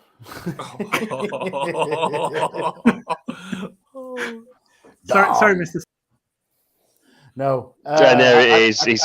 I can't imagine it happening. I can't imagine it happening, but yeah, okay. Well, I'm actually surprised he called him Marcus Phoenix, not that guy's dad. That old bloke, yeah. Dave Bautista. Dave Bautista, yeah. I'll tell you what, he'd be a good Marcus. I've said that for years. He would be an awesome Marcus. I don't know. I think he's probably got us. I don't know. You Marcus. wouldn't go with Pedro Pascal, surely. Well, I think God, no. Dave Bautista's actually put it. Yeah, but I think he's put it out there that if there was a film made, he'd love to play Marcus Phoenix. I think he's been lobbying for it. He's been lobbying for it for a while. Yeah, he has been lobbying for it. Didn't they say who was it? It was him, The Rock. They would expect to put in there. There was someone else, wasn't it? No. Yeah, but basically, I'm not being nasty for the Gears film. If it ever happens, you need big wrestler dudes, basically, big bodybuilders. Could be worse though. You could have Chris Pratt doing a voiceover of one, couldn't you? He's doing Mario, isn't he? In the new Mario film, apparently. Wow. Yeah, I don't think he'd fit that, but who knows? He's in everything. He is. No, you're getting confused with Tom Holland there. No, Chris He's Pratt's in everything. So's Tom. Tom Holland would not fit in a Gears of War film. He's too little. He's tiny. He could play a gun turret. No, who knows?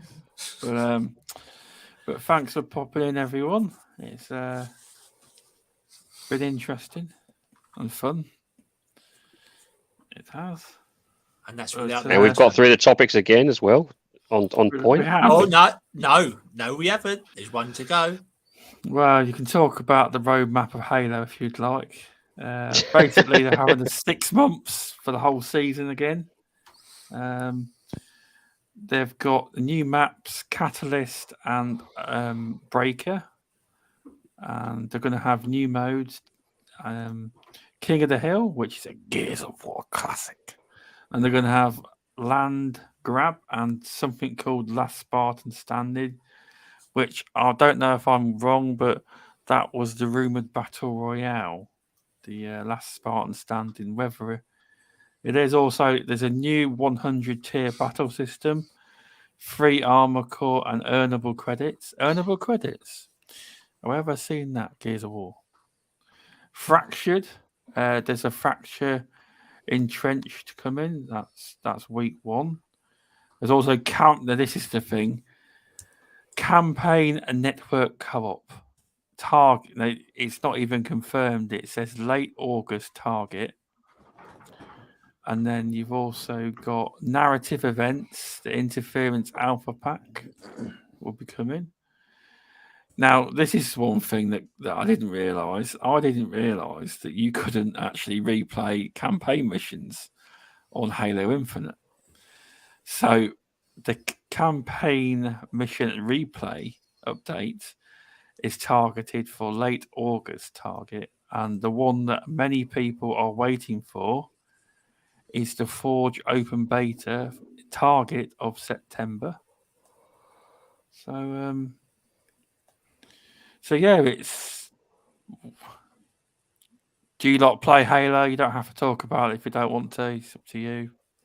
I'm waiting for them to put co-op. Any interest? Yeah, so that's targeted. Hang on, I'll go back again. September. September. Yeah, that's the target. I don't think any. I just think you'll get the new maps this year. No. So I'm not the hugest Halo fan, but I do like playing it with friends. So I've not done the campaign.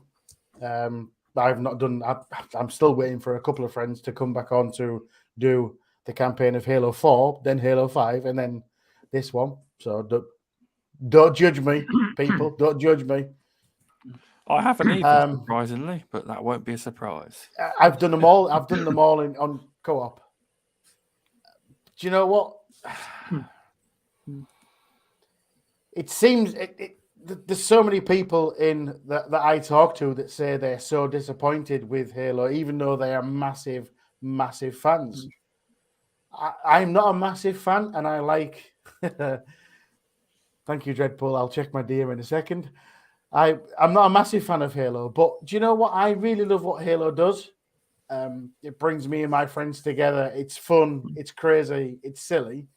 but I'm not a competitive player, so my opinions matter nothing really. I've not played the single player.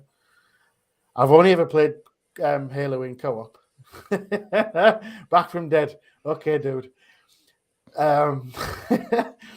Sorry. Back from the dead. Welcome. I think I missed your shout out there. It's just getting messages from me in chat.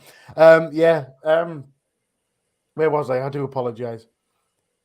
I've not played the single player, so I'm not missing out on that because I'm waiting for co-op. But I'm still so far behind on Halo that it doesn't matter to me. I'm not a competitive player in Halo because when I do play with normal people, I'm bottom of the table guy.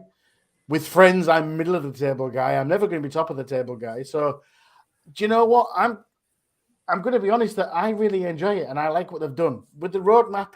I think they could have delayed it a little bit. Not the roadmap, but they could have delayed the game a little bit more, just so it was a little more ready to give those avid fans more maps, more everything. I think what Halo is missing right now is Forge, because I loved Forge in Halo 5. Yep. The amount, the creativity of the community. The community. Thank you, Removable. The creativity of the community is absolutely second to none. There's nothing like playing Duck Hunt with 15 friends on Halo 5. There isn't. It's just so fun. You just lose yourself, and you never want to turn the game off. And I think Forge is the big thing it's missing. Agreed. 100% agreed on that. Yeah, it's a shame, and the trouble is, unfortunately, do you think it will bring some players back at the end of the 6 months when it hits? I don't know. But on Halo 5, didn't they bring out a map every month for a year or something? Someone was saying on the internet a few weeks back. Someone was moaning about it. I wouldn't be surprised. Halo has so much potential. Just hopefully they sort themselves out eventually. In fairness, I think COVID didn't help the matters. And there is a little leeway in that, I suspect.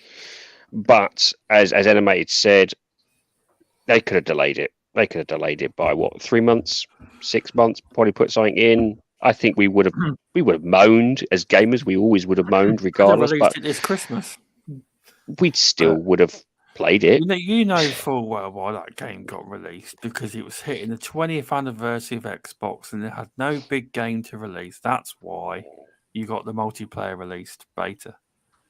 That's why. If it had the big milestone not come up, it would have been delayed. But that's my opinion. Needed something to bring out. That was it.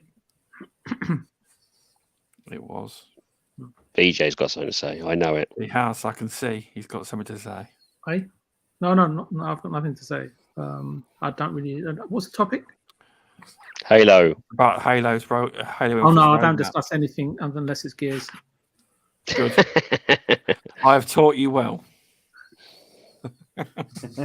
You are doing well, young Padawan. It's a shame, really, because this, the Halo, as you said, has a lot of things going for it. And in fairness, again, if COVID didn't happen at the maybe what you're saying, the 20th anniversary played a big part into that. I don't know. I think at this stage, I hope it really does come back, and I hope it finishes off strong. But at this stage, I can't see from that roadmap. I think from what I'm seeing on a lot of people's is, this is a great roadmap. I'll get back into it at the end of that roadmap, rather than this is a great roadmap. It's going to keep you busy for the next 6 months. Do you know what? That actual thing brings us full circle to the beginning of the show, and we're not going to start again, of course.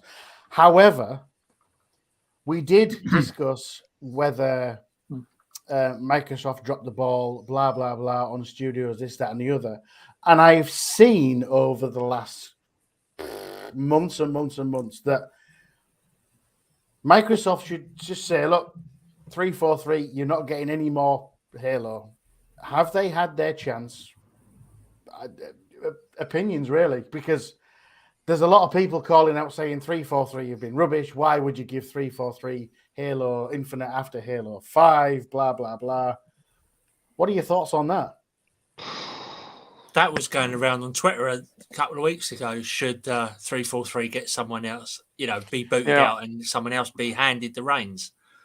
Because there seems to be a lot of problems within that studio. They're in too deep, I reckon. They don't know what to do. Catch-22, isn't it? Let's face it. Do you go to a new studio that has no experience that potentially could go even worse, or do you stick with the studio that you do have that may not be perfect, but you might be able to tweak or push in or increase into a better position? Which pill are you going to swallow? See, I don't know. I was going to say that the problem with Xbox fans and people that have not been in the industry, that have never developed a game and never raised funding to make a game, right? The problem, they just come up with all these errant assumptions that a particular studio is no good and it should be taken away. The naming and the branding of the studio is fine. It doesn't matter what it's called at the end of the day, right? And the issue is here, right, is that we knew that Halo had an issue, right? And they moved on. I think I forgot the gentleman's surname, a guy called Chris or whatever, who was appointed by was it Bonnie Langford or whatever her name was, and they brought in Jason Statham, right, wherever his name was, to finish off the game. Right? Jason Statham. Yeah, they probably needed him. So, now that would be a game I would probably like to see. There you go. So the thing is, there's nothing inherently wrong with the studio. What it is, what we've seen, and if they did a post-mortem and they're revising the studio, they need to sort of drill down into it. And this is where we're talking about producers in the first topic, right? Talented producers that know what they're doing and that can see and smell better than the average guy. And that's just down to looking at the studio, moving on the dead wood, right? Being done with sloppy standards, right? Stop promoting, as I was saying earlier, second-class citizens and so on and so forth, because that studio, it's purported, right? It's not been reported. It's not ever been confirmed, right? But we assume it's had elite level investment, but there are no facts to back that up, right? And what we do know is that unit, for me, right, before we sort of throw it under the bus, is that look at the unit, right? And I'm telling you right now that you can bring in a few people, right, if the postmortem was done correctly, and turn that into an elite unit, or unless the entire unit is rotten, but we just don't have the facts to back it up. And it all comes down to creative leaders. And I say creative leaders because one part, if you're going to lead a studio, or you're going to be a stakeholder, you're going to be a part of the management team, or whatever you want to call it, right? You need strong creative leaders that understand creativity and that will understand business at the same time. And that's sometimes the issue that not just Microsoft, that many studios and companies and so on and so forth have. And unfortunately, some of them fall by the wayside and some of them end up progressing, becoming great companies, right? And it all starts at boardroom level. And then that's where, and I'm talking about Phil and his management team, right? Not just Phil and Booty, there's probably about 12 or 15 board members there at Xbox, the division in itself, right? I'm not talking about Microsoft board level. And you got to put aside what fans say, because half the time they don't know what they're talking about. Most of the time they don't know what they're talking about, right? And you have to look at the senior setup, right?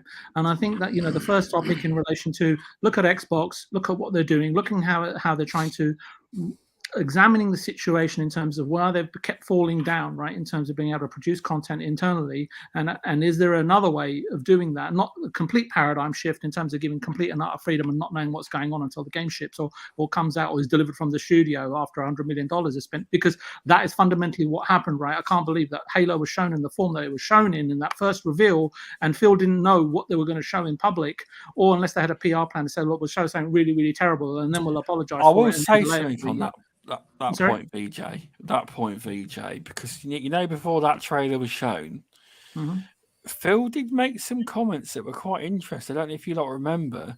He did talk about Halo Infinite, and he suggested that Halo isn't going to be what everyone expects it to be.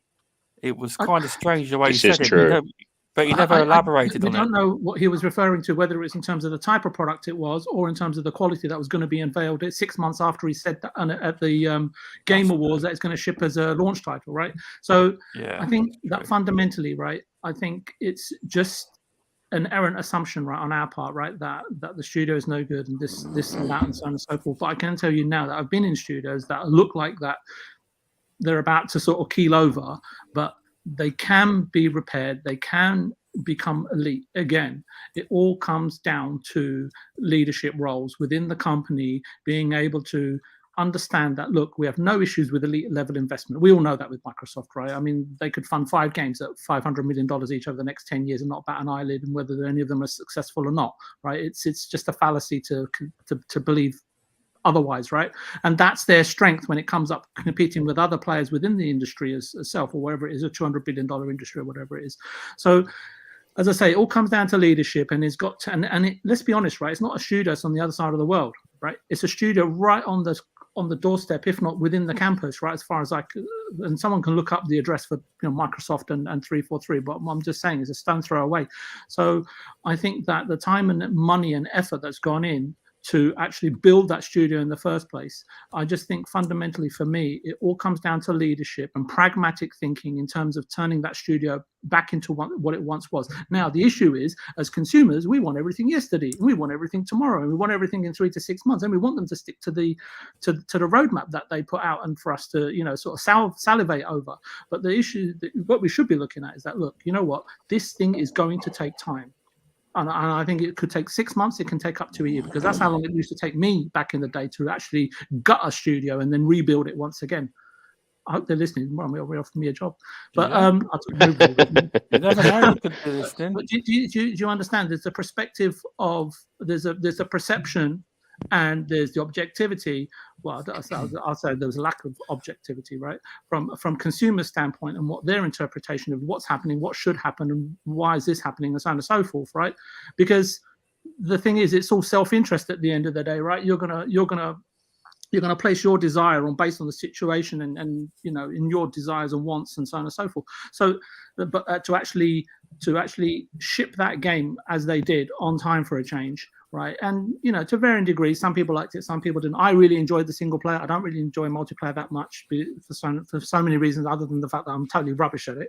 But I really enjoyed the single player campaign. And the thing is, if they're saying that they need more time or they need to improve the game, and it's going to take several more months than we all anticipated, well, that's up to Microsoft to then turn around and say, you know what, we'll deliver something really good, and secondly, we'll market it, did someone say September, October, and leading into the Q3, Q4, and help to revitalize that IP and put public perception to one side and rebuild the what do you call it? Help me out here, someone. The reputation, right, of the studio and the game, right? And I think some of that will be down to announcing, some new people that are potentially leading that studio, because I think to do away with it and take IP away from it or change what it does, and maybe I'll go and ask it to make a Mario Kart racer of some sort. I don't know, but I still think that we know very little. But my hope is that given the size of the studio and the IP that it's trying to hold, and maybe they go into something else, I don't know. I still think that there's a studio there that's definitely got something going for it. As I say, whatever changes they make, they've got to make them at the top. But I just hope that Microsoft are ballsy enough to do so.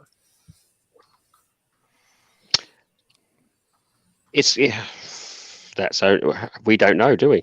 There you go. The magic words, I don't know. And when you say the words "I don't know," it's far better than saying "oh, this and that and the other," because when you say "I don't know," it actually opens up far more opportunity and far more thinking capacity, right? In terms of it opens up the door to possibilities when you use those 3 words. That's why I used it. Because at the end of the day, whatever we think, we don't know. We really don't know. We're guessing. We're hyper. Yeah. Highly subjective. So what if season 2 doesn't go to plan? What would Microsoft do then? Would that fall on 343's troubled shoulders, or would that be onto Microsoft's shoulders? Both.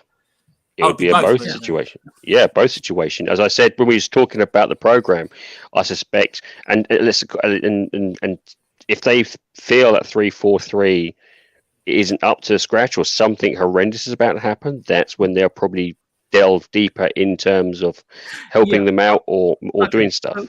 So removable, I think that, see, again, that's public perception, whether it's good or not, right? See, what we don't know.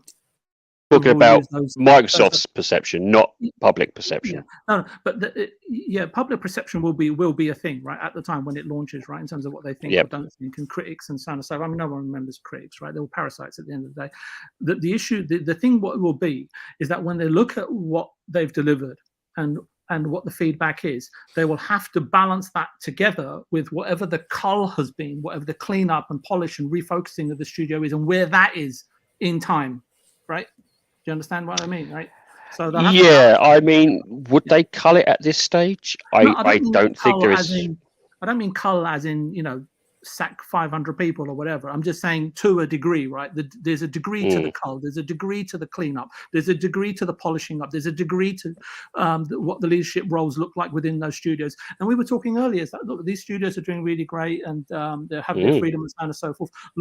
And this is one of the things that I said to you, I think we talked about the show when they bought Bethesda. I said, you know what? If you look at that management team within Bethesda, right, being run pretty much by VCs, right? Their board was pretty much VCs. And those guys can be really ruthless, right? And they don't often give you a second chance, right? So they would have looked at Bethesda in terms of, once they bought it, right? I don't know if this deal's been ratified or not, in terms of how that studio operates, right? What works, what doesn't work, and what they can learn from Bethesda is what I said, I think, at the time, right? And how they can implement some of those processes within their existing studios, right? To help refocus and sharpen them up, right, for whatever the long slog is for the next 10 years, right, in terms of the content that they create, to the quality that it has to be at, right, and then to stay competitive, right? So I think, all of that stuff that's going on behind the scenes, again, quintessentially, we don't really know what that is, right? Because at the end of the day, as consumers, we just want, a staple diet of really good content all of the time, and for it to be like that for every single game, which is difficult and highly, let's put it this way, right? Subjective, highly subjective. There are far more games that are bridesmaids, but never the bride, other than Elden Ring. That's an exception. And Hollow Knight. I had to say that, I had to give it a bit of a plug today. Yep. It's an intriguing one, to be honest with you. I suppose the roadmap itself, I think why there's a little bit of a hoo-ha about it. I think for the fans that are still playing it, for the fans that have paused, and maybe for the fans that were hardcore, I suspect there's a slight disappointment. Now, for whatever reasons, that will be up to 343 and Microsoft to manage. How they manage that will be interesting in the next coming months. As you said, it's going to be something that I suspect they're acutely aware. Microsoft is acutely aware of what's going on. They've probably had the report. They've seen what's going on, and maybe this is the buffer for them to have something even bigger. We don't know. Again, I think at this stage, I think it's just one of those things. I think maybe that's what it is. It's a slight disappointment. And that's why this is a slight fever on the internet in terms of that regards. Right. And Microsoft has some great content, right, coming this sort of the third. Am I mistaken? No, not at all. On Halo, are they? No, not at all. I think, to be honest with you, though, I think it's their pride and joy. Yeah. And so I suspect most of those are assuming they would put it at the forefront of their view, rather than say let it meter along a little bit. And maybe that's what it is. They expect it to be the perfection, and that could be unwarranted, or it could be a silly way to look at it. But I expect because of its history, because of its pedigree, that's why this is such a hot topic. And I think that's the reason why I think some are very disappointed. They, again, as you said, for some people, for some of them, this is their go-to game. This is the game of their generation. This is the game of their life. They want it to be absolutely perfect. And if it isn't, it disappoints. You know. Yeah. They should all switch over and play Elden Ring, in my opinion. But there you go. Not with a bloody multiplayer system that it's got. Jesus. Oh, yeah. I was reading earlier today, about an hour or two before the show, actually, someone was saying now Elden Ring has become one of the most successful From Software games. Does that put more pressure on them for their next game? Very interesting. I thought, I don't think so. I think if you look at From Software, they're always going to do what they want to do. Yeah. And I think that they've earned the right to do that. And Miyazaki, expresses himself creatively to a degree that probably not that many other studios I could think off the top of my head have the freedom to do so. But he's earned the right to do so, right? I mean, who thought that Elden Ring was going to do whatever 15 million copies was it? Forgive me if I've got that number wrong. Probably a little bit more now. And if that doesn't give him, and even I think even Corey Barlog over at Santa Monica, right? He's not even on God of War, right? He's on something else. And that's what he wanted to do when he first rejoined Santa Monica. But they said, look, can you get on with God of War? And then if it does well, you'll get to do a project that you want to do. And again, if you sell 10, 15, 20 million copies of a game, I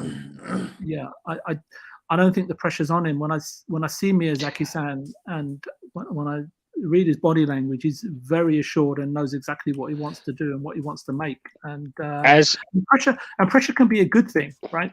If you do see it, right? Well, I was about to say, as a Dark Souls connoisseur who has played pretty much all of them, as I suspect, don't you see he's got a vision, and every game kind of leans like it's more going towards that ultimate vision? Yeah, I'd have to agree with you. And hopefully it's the same case for Silksong, because if I don't mention that game, a certain indie gamer will be very, very, very upset with me.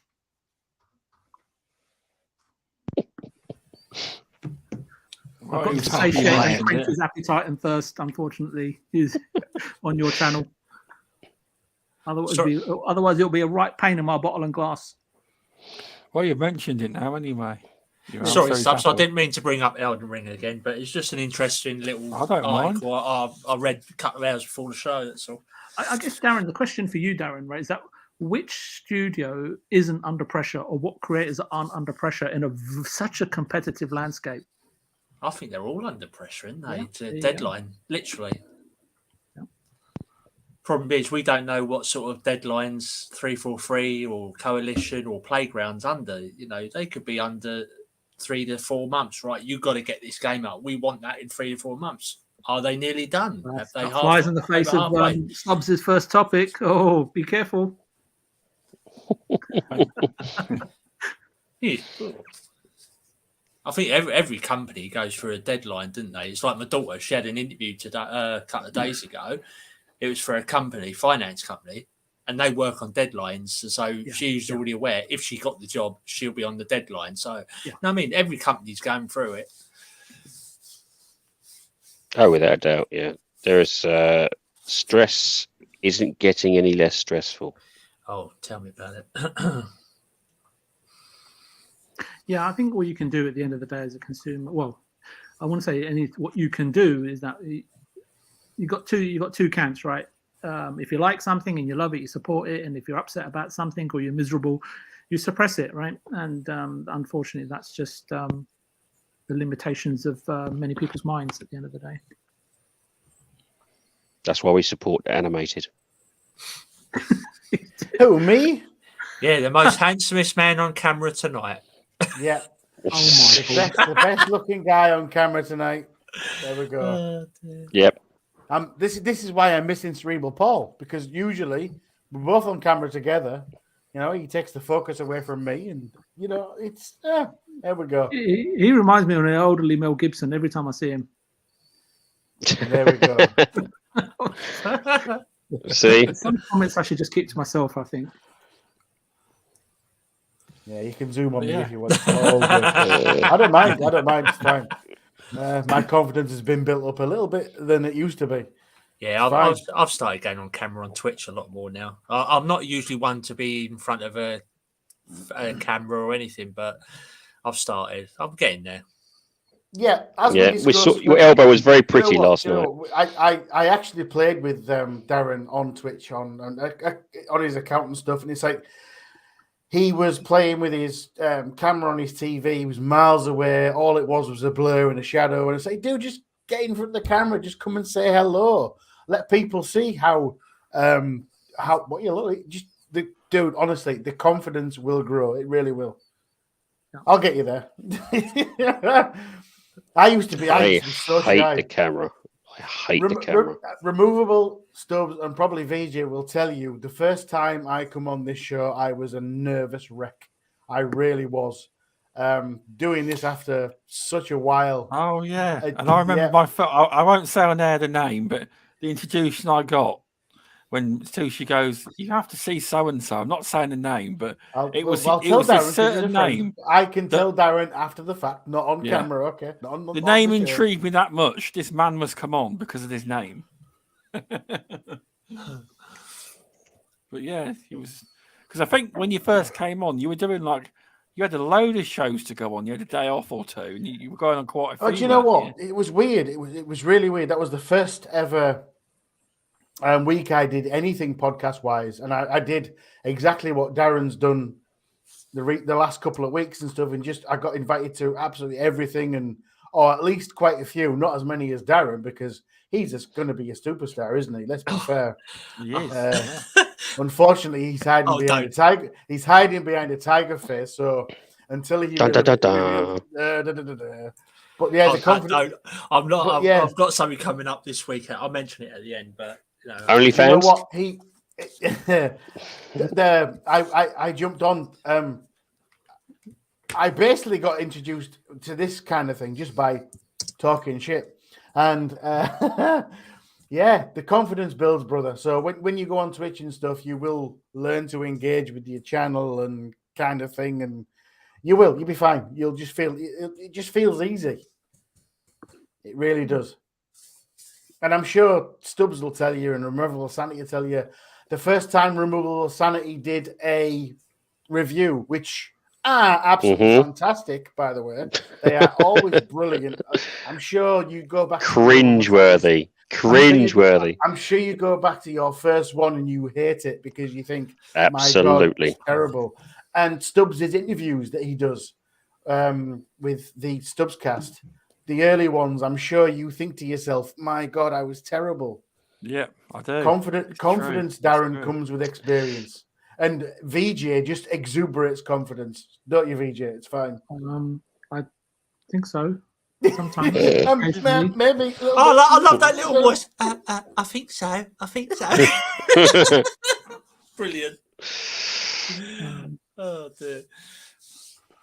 What it is that if you do something often enough, right, Darren, right, projection and perception to a degree it all becomes sort of materialistic, conditioned, and mechanical, right, in terms of how you behave, right, and it's all based on your knowledge and your experience and your desire, right, in terms of the sensation you want your audience to have, right, or interpretation of who you are, right. So it's just about, as Animated was saying, is that you've got to be able to put your nerves and what you think in terms of how you think that you'll be perceived by your audience. If you can put all that aside, you can be yourself, and then that will truly mark you or give you an idea, right, of where you stand in terms of what are the goals that you want to achieve generally in life. So if you can do that without hesitation, because like Animated Evil, when I first went on to Boom show, I was terrified, but and I'm not really a public speaker and so on and so forth. That's why I hide behind a cup of tea. So don't have Removable sitting next to me holding my hand. Just go at it wholeheartedly and honestly as you possibly can, and ignore what people say, as long as you enjoy what you're doing, and and to a degree, it's got to be about self-interest, right? And just do your best. Yeah, set yourself up a target and try and aim for it. Podcaster is pure as the driven snow, other than Stubbs. Oh, I've been getting quite a bit of help from Stubbs, because me and Stubbs were talking the other week with BMG, etc., saying I should do my own. It's in the process. I'm trying to work. Things are going around in my head. You know, if I do the podcast, like Stubbs, he's helping. He said he's helping me with hints and tips, etc. What do I talk about? You know, what sort of show you're doing, etc. So it's all that sort of thing to think about. But I am in process of thinking about it. But I also tried to put him off at the same time. It wasn't that I was trying to put him off. I had to make him realise that the podcasting YouTube space is massively oversaturated. It's massive. So I had to make him aware of that. If he didn't know, it's really hard to get followers. Do you know what? What I would suggest, right? If you really, really, really are driven to do a podcast thing, do it. If you think if you're thinking, should I not? Don't until you really, really want to do it and drive it. Yep. Then do it. You're right. You're right there. And don't think. I tell you what, a podcast might make me more popular. Don't do it until you're really driven to say, do you know what? I'm fucking doing it. That's the point when you sit. That's the point when you do it. In my opinion. Yep. And I've been tempted. No, I'm too busy. However, but if you're just sat there thinking, I really want to do one, then do it. But if you're just doing it for clicks, likes, free cookies from Animated, just you're not going to get free cookies. A couple of pies. I don't sweet things, pies, pasties, all that kind of thing. I cook them things. Don't do sweet things because I'm not a sugar guy. Yeah. You got to really, like I said, like Animated was saying, right? You know, to put it quite bluntly, right? At the end of the day, you know, what is your desire behind doing it? Is it because you want authority? Is it you want power? You want prestige? You want position over others? What is it? You just want to be more powerful? So the thing is that at the end of the day, if you just do it for the love of it, whether you've got one person listening, yourself, or 10 or 500 bots, which Stubbs is invited into the show this week. I have not. Disclaimer: I have not invited any bots whatsoever. Oh yeah, okay, Stubbs. And it's probably your mate Marcus, really botting you. Anyway, the point is that once you're truly and utterly honest with yourself, I think as Animated, what Animated was seeing has kind of led me down to that thought. Is the truth. And the thing is, what he's also trying to say to you is stop living in self-denial and asking everybody else's opinion, because you ask 100 people, you'll get 1,000 opinions. And it's distorting. It will fundamentally distort the clear perception in terms of how you want to proceed, right? Yep. And on the other thing you're trying to do is create allegiance with others. You've got to be yourself, and you've got to decide to do it and just do it, right? And come what may, right? And don't give others the privilege of determining how you feel in terms of what success you do or don't have, right? That's because if you start to fear failure, then you're never going to make a step forward, and you could be the next best thing. It doesn't matter. It doesn't matter. As long as you're putting out something you love and something you enjoy, the audience will come. If you wake up one day and say, I really want to do a podcast, then do a podcast. That's all you. If you wake up every day and say, do you know what? Stream, and just do what you feel passionate about, because the audience will come. Because if you want true freedom, if you want true freedom and you want to do it well, you've got to do it without fear, desire, and possessiveness, right? Because these are all what I'm talking about. These are all natural human traits that nobody wants to talk about, right? We all hide them because all our minds are unstable, neurotic, and conflicted. We know this, right? But nobody wants to talk about it. I'm not really sure if this is the right podcast for it, but what I'm trying to say is, if you can get over yourself, you'll see what you're all about. Sorry about no one knows yourself better than you do. All these emotionally explosive words. I think I need a drink. I might get Animated to send me other shit back. He's off for a poo. I certainly wouldn't do it for to be more authoritative. I'd do it for the love of gaming in general. I just love gaming, news, everything. Go into it with an ethereal weightlessness. That's the nicest way I can put it. Yeah, because my wife turns around and says to me, she goes, "You want to do your own show and do more streaming, don't you?" I said, "Well, yeah." She said, "Go for it." She goes, "It's your love. You love gaming. You love talking." No, like like, Stubbsy, this is the third appearance. She goes, you love going on these shows. Do it. Just go ahead and do it. She goes, you have my What's the full worst backing." what's the worst that can happen? You don't like it, or you change your mind and you choose something else. Well, Yeah. it's like when I interviewed Removable Sanity. We spoke for the interview was 3 hours, but we'd done 3 hours the night before testing. And then we created Midweek Game, and I've never been able to get rid of him ever since.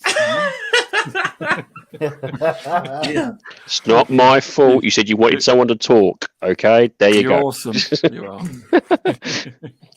I remember Removable Sanity knocked me up one day and said, "Oh, I thought we were going to talk about Elden Ring." 4 hours in, and I said, "Are we going to start talking about Elden Ring or something else?" And honestly, I can't. It doesn't matter what it is. Yeah, just in Trinity. So the advice I say is don't invite Removable Sanity to one of your. That's podcasts. basically what's come out of this, isn't it? Really. That's the advice.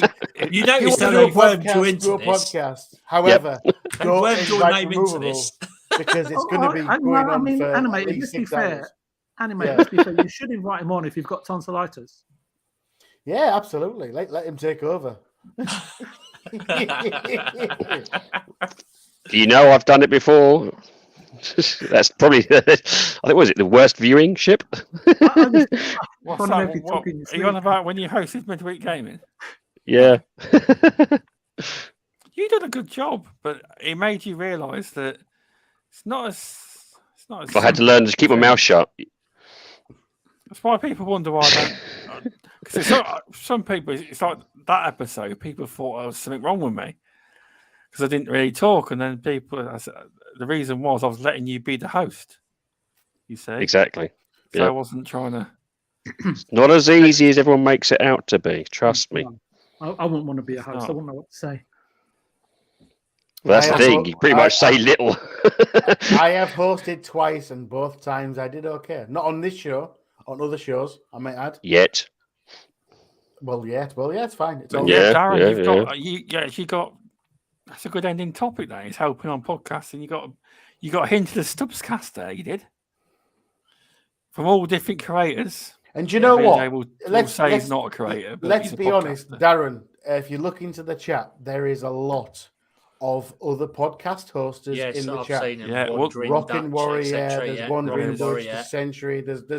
There's many podcast hosters within this chat. So if there's any advice you can give Darren, who is considering starting his own, then just drop it in chat so we can read it real quick. Or DM to him directly. Or DM to Darren directly, It's, I'm quite happy doing like the occasional appearances on these sort of shows because it makes me feel more confident as I'm appearing more here and there and talking more. And do you know what? If you're going to host, you need that confidence, and you will gain it. Seriously, you will. You'll be fine. You'll be fine on camera. Like I said, I was a nervous wreck. Look at me now. Here I fly. It's fine. You will get there. You'll be the confident guy in the room, and you won't be scared to say, whoa, stop talking when your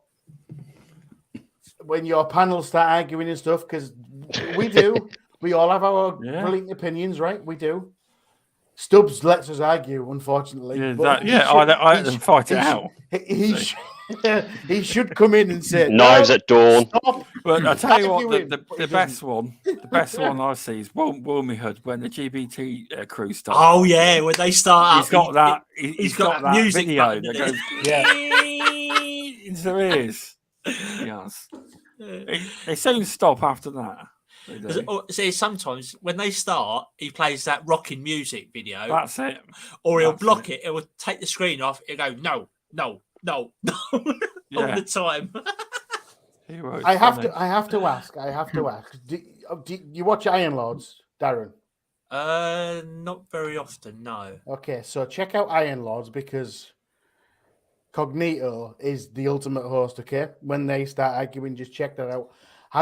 Do you watch 4GQ TV? No, I've never heard which of that. Which I am a part of, by the way. All right. Clowns is also an absolute master of hosting.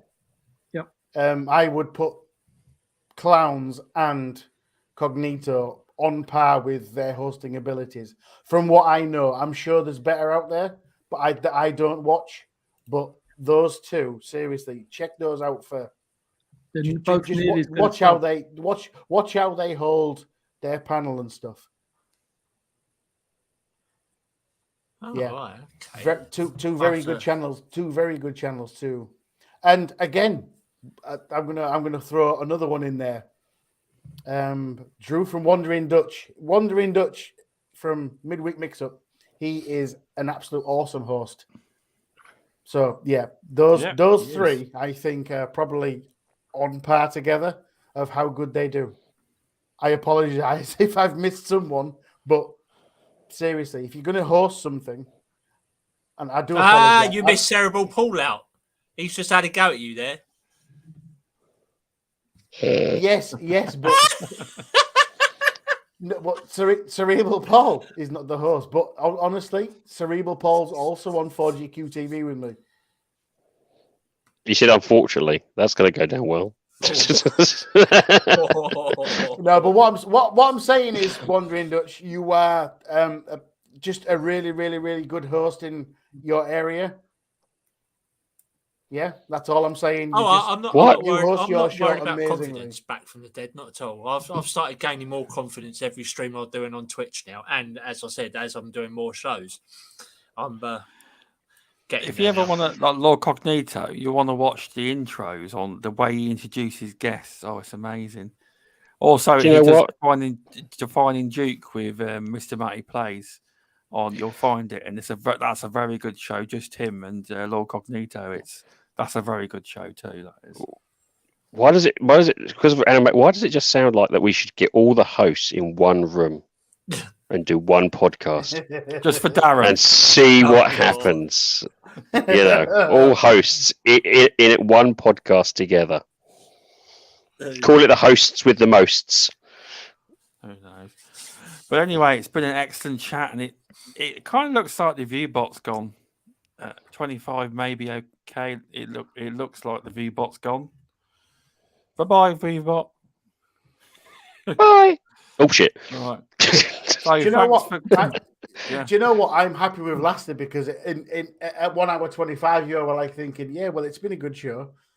And we've and we just basically forced the topics on. It didn't knock me as much as it did a year or so ago when I got it, and the ViewBot wasn't as bad that time. It stopped, but this ViewBot was relentless. It kept going. This one did. So I thought I'm not going to let it knock me. But yeah, Darren, thanks for coming on. It was good to have you on. It was. Do you want to tell people where they can find you? Yeah, you can find me on Twitter at draconius67, and you can find me on Twitch under Darren H73. And the secret's out anyway. Titan blurted it on Twitter. I am a permanent panel member on the new sort of gaming after dark. We haven't decided on the title yet. We're throwing away round the titles with Wise Old Gamer and Titan on Sunday. I think that's 3 p.m. Central Time, 11 p.m. UK time. It starts this Sunday, I've been told, with those guys. So I'm looking forward to it. Congratulations. Thank you very much. Congratulations. Oh. And I'm awaiting a invite from Wilmy he messaged me today. He said, basically, I haven't forgotten you. I still want you on my show in a few weeks' time. So I've got that to come as well. So I'm happy with the appearances. I really am at the moment. I'm loving it. Did you see Wandering Dutch is mentioned, by the way, as well, in the chat? Oh, bugger me. Sorry, I forgot Redders. If you're still there, I forgot May the 17th. I'm on his show with Gina G, etc. as well. So yeah, the invites are coming thick and fast. Well, there's one chat for you. Yes, I know. Wandering Dutch. I will hit you up in about 5-10 minutes if that's all right, mate. I'll message you on Twitter. Yeah. Yeah. So thanks for coming on, Darren, and Removable Sanity. Thanks for coming on. Yes. Okay. Yes. Oh, thank you very much. Yeah, it's great to have Darren on, and of course, it's fantastic to have my hosts, the other co-hosts, and of course, I did miss Cerebral. He probably doesn't believe it, but I do miss him. He should have been on here, but I'd appreciate the reasons why. But yes, if you're bored or you actually want to hear my thoughts, you can find me on Minds, YouTube, Twitter, and Xbox under the name RemovableSanity. Thanks for coming on. And VJ, thanks Hello. for coming on. It's been good. It's been fun. Yeah, thanks for having me on the show. Sorry I missed last week. Thanks for coming on the show, Darren. Nice to have you on again. You're welcome. I don't mind. And good luck with your podcasting and your shows, etc. I've got a poor memory sometimes. Short-term memory is terrible. Yeah, it starts Sunday apparently. So. Oh, cool. And hopefully I'll be back on again next week, Stubbs. And if you want to find me, you can find me at Removable Sanity everywhere. Cheers.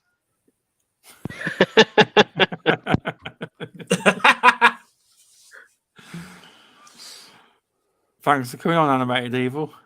It's been fun, Yeah, absolutely. Yeah. So at the moment, I'm a little bit off the old streaming at the moment. So normally YouTube and Twitch, but that's taking a sabbatical because I'm building a new office. So I'm struggling with components and things. So the best place to follow me is on Twitter, animated_evil.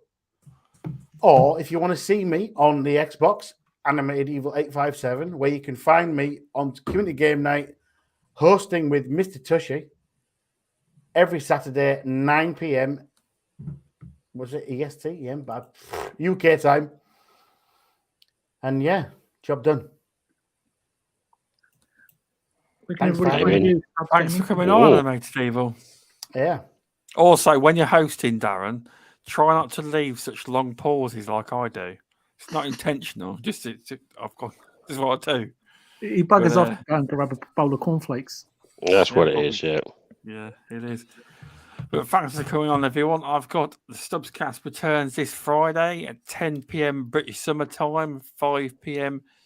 EST. I am interviewing Asa from GameOnDaily.com. So that should be an interesting conversation, learning about his journey into content creation and building the great website that is www.gameondaily.com. So that should be fun. You can check it out after the fact on Spotify, Apple Podcasts, even on YouTube as well. So if you fancy checking that out, that should be fun. And we will see you all next week. Thanks for popping by, everyone. I really appreciate the support. Thank you. Bye-bye. Bye-bye. It's nice. Enjoy your gaming, guys.